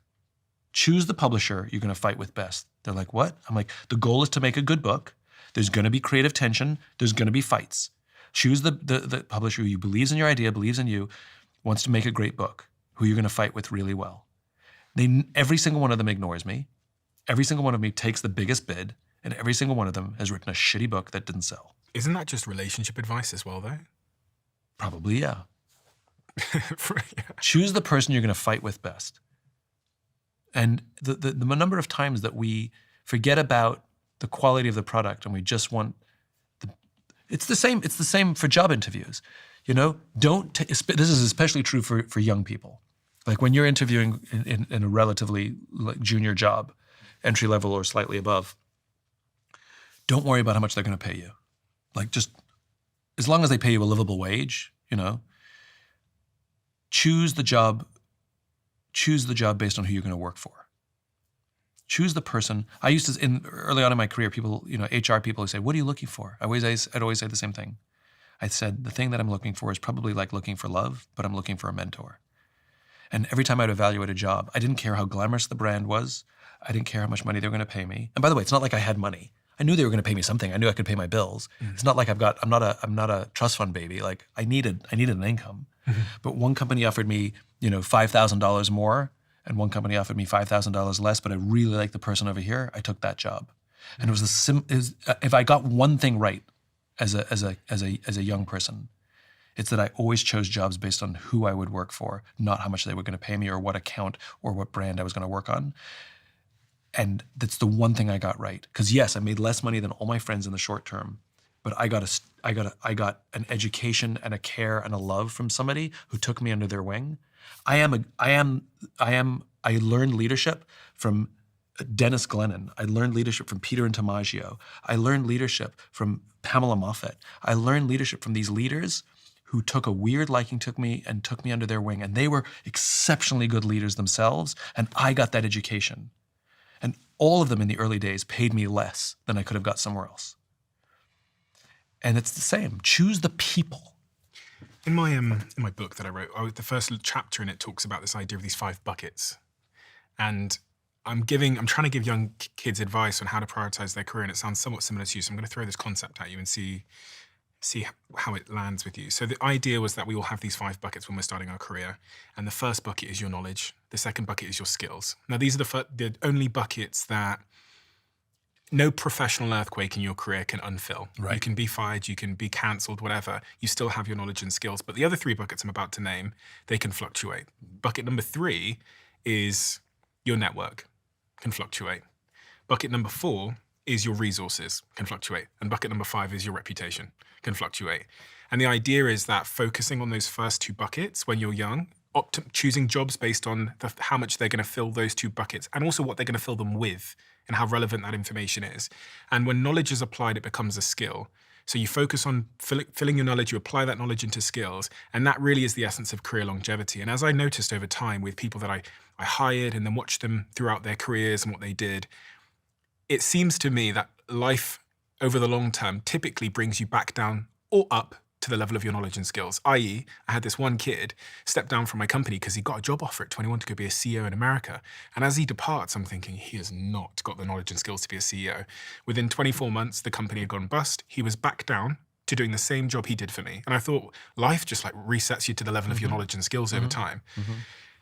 So what do you think of this? Are these I think we're saying the exact same thing. You did it more eloquently than me. I think it's 100% right. And the people who will fill that bucket with knowledge and skills are the people who, again, for some reason, they're good people, they're good leaders, they take a liking to you, and they will put you in situations and they will let you screw up and fix your own problems, fix your own mistakes. Then that's what my bosses did for me. They rewarded my behavior when I got it right, as opposed to my results. Never got rewarded for my results. I always got rewarded for my behavior.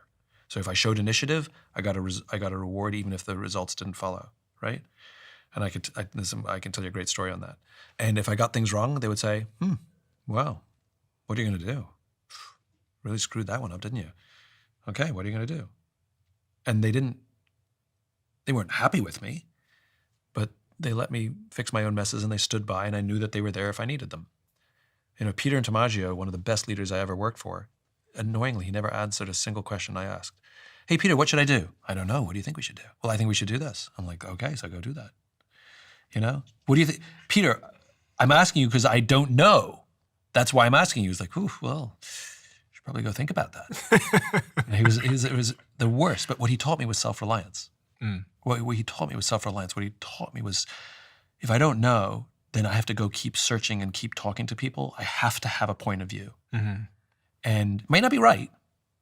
And I'll find that out myself too. And I also learned to have backup plans from him because something went haywire on me. And it went so wrong, it ended up being okay, but he made me sweat it. And remember, at the end of the day, at the end of this whole thing that went wrong, that was totally my fault. The phone rings, it was 6 p.m. The phone rings, I see his name come up on the caller ID, and I pick up the phone. I remember the whole call word for word, right? I pick up the phone, I go, hello? He says, close call today. I said, yep. He said, better to get shaved by the bullet than hit by the bullet. I went, yep. He said, have a good night. I said, you too. That was the whole phone call. And so since that experience, I always have a backup plan. Now, it doesn't mean it's all ready to go, but I've thought about, if this thing that I'm trying to do doesn't work, what will I do? And I've at least committed some thought to it. So if something does go wrong, I'm a little bit ahead. Either have it planned or I'm like, okay, don't worry. If this happened, I've thought about this already. And it's only because of these great leaders. And this is this recurring theme of this whole conversation, which is it's the struggle, it's the journey, not the destination. It's the human beings that guide us. It's the human beings that hold space for us, that make us better at what we do, better than how we show up in the world. And AI will absolutely make our lives easier, like most technology makes our lives easier. That's kind of the rule of technology, which is to make life a little easier, a little more efficient, a little quicker, a little less, strain on the muscles. That's kind of what it does. From the plow, all the way up to the internet and AI. It just makes life a little easier. But we're still human beings who are forced to live with human beings. You're writing a book about friendship that we're all waiting for. Yeah. I'm not going to ask you when it's due because I don't want to be your publisher. But I know that they chase and chase and chase and chase. But I guess my closing question is why? Of all the things you could have written about, Simon, you're someone who's able to traverse several subject matters across business and life and everything in between. But you've committed yourself to the struggle of writing a book about friendship.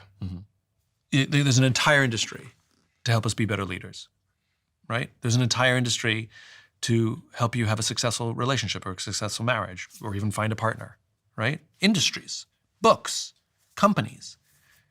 There's very little on how to be a friend.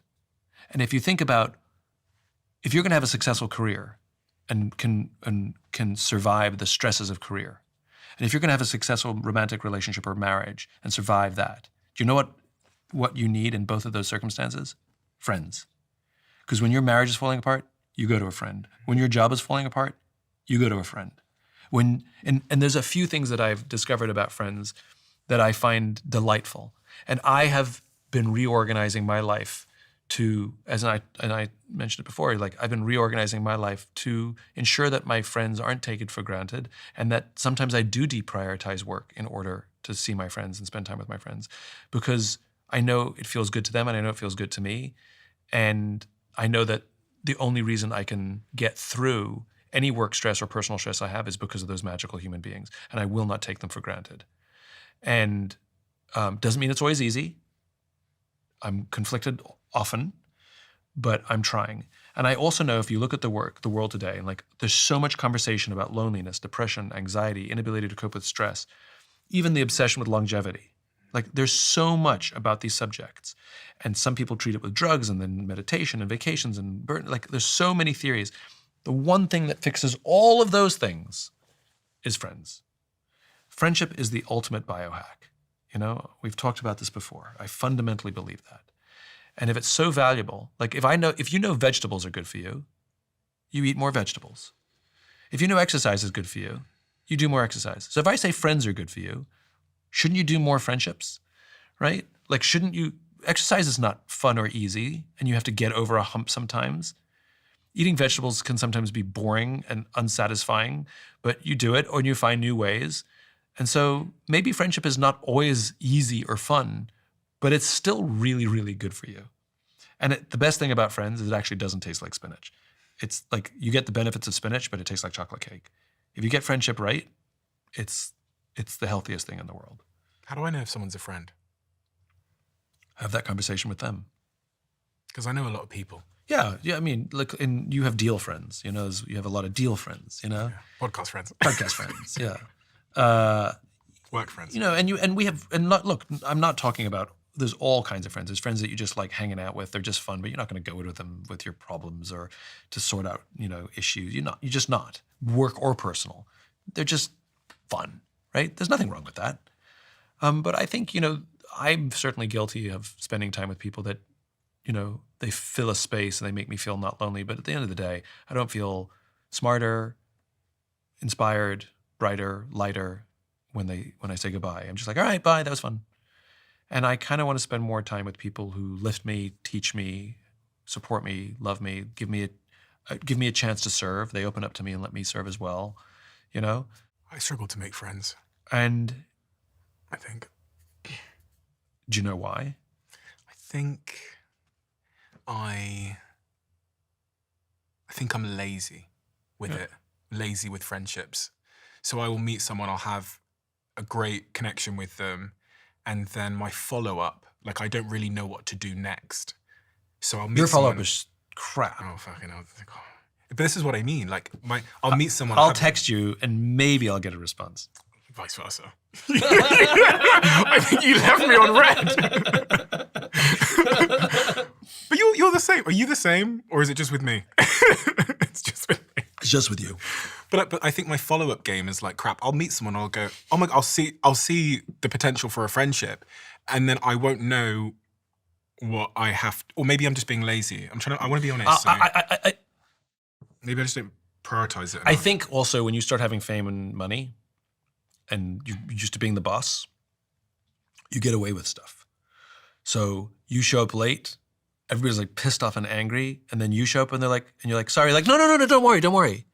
Right? Like you get away with stuff in the world, right? And so I think what that does is, I see this with celebrities all the time, right? Because everybody yeses them to death and they get away with it and nobody ever holds them accountable. At some point, they just get lazier and lazier and lazier because they can. Oh, yeah. You know? Yeah. And so they don't have to put in the effort because other people put in the effort. Yeah. And nobody be's like somebody who's a nobody won't say to them, yo, asshole, not respectful. Oh, you think my schedule doesn't matter? I've been waiting here for 3 hours. Oh, just because you're a celebrity, you think you can just keep me waiting? Not cool. Nobody says that to them. Yeah. And somebody should say that to them. But they should say it to themselves. They should say it to themselves. That would be ideal. And now some of them have the self-awareness to know they're getting away with it. That's even worse because then they're doing it on purpose. At least blindness, I think, they can at least hide behind ignorance. But yeah, I mean, friendship takes effort. Yeah, there'll be a lot of people listening now, I know, that understand. I think they'll resonate with what I'm saying, which is I'll meet someone, I'll be like, we could be really good friends. I see so much in us. I love what you stand for. We have so much in common. And then it drifts because neither party have the tools or the skill of like what to do then. We also live in a strange world where I've met people where I have all of that and I follow up like immediately. I'm like, hey, I had such a good time, let's make a plan. And they're like, what? Huh? What? Or I call as opposed to like texting. And people are like, what? Why are you calling me? Like, well, we had a nice time. I thought we'd maybe talk, And I think we live in this strange world where people put it out there, but they don't really want it. Looping us right back to the beginning of this conversation, as you said that about the call, that made me think again about how there's going to become a premium on human. Because calling is so archaic to me that when someone does it, it's like a treat now. And I was thinking, what's taking that even further would be writing someone a letter. If someone, do you know who wrote me a letter? Evan from Snapchat came on the podcast, the founder and CEO of Snapchat.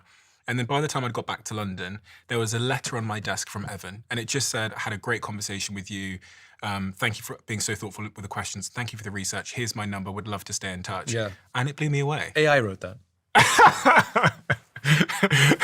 No, it was with a pen. He had an auto pen. He just did. Yeah. It was with a pen. I had a signature and his phone number. And I thought, that is so beautiful. Yeah, it's classic. It's classic and classy. There's a premium on being human. Simon, thank you so much. Thank you for being so generous with your time always. Always. Thank you for I always have blessing fun with my you. show. You always move me forward in my thinking in such a profound and always unexpected way that I'll value tremendously for a very, very long time. In our friendship, I'm going to text back even faster. We need to go on more dates. And I look forward to that and look forward to our next date in London, which I know is coming up sometime soon. Yeah, we'll go out for sure. It'll be fun. We have a closing tradition, which I nearly forgot, I do know the tradition. which is the last guest leaves a question for the next guest. Yes, what's my question? What are you doing in your life to mentor someone coming up behind you? And then who is a person that you'd like to mentor, teach, or coach that needs your voice the most? It's my team is everything right now. Like, I want to give everything I've learned to my team. I want the folks on my team to benefit from all of the mistakes I've made. And one of the joys of being in founder mode when it's not the actual beginning is I have way more in my skill and knowledge bucket that I want to pour out. And so one of the reasons I'm having so much fun in founder mode is because I want to give away everything that I've learned so that my team can be stronger and stronger and better. Because I want to leave something that can survive me. That, if I, the whole school bus test, if the founder gets hit by a bus, will the company continue or will it not? And I really want to build something where they want to build it without me. Feels like there's been a change here. What was the catalyst? For the past couple of years, I've been just trying out a lot of different things to find a level of excitement and energy that I think I'd lost for a little bit, and I found it. Like, this has been the founder mode. My team are so great, and they so want to push boundaries, and all I want to do is take the reins off, take the leash off. Like, I want them to experiment. I want them to try things, and I'm trying to create an environment where they're creative. They do things. Half of them will fail. I don't care. Let's try again. And I just love being around all the creative ideas that they're coming up with. My team asked you to bring something that meant a lot to you, and you brought me this, and I don't know what's in this box.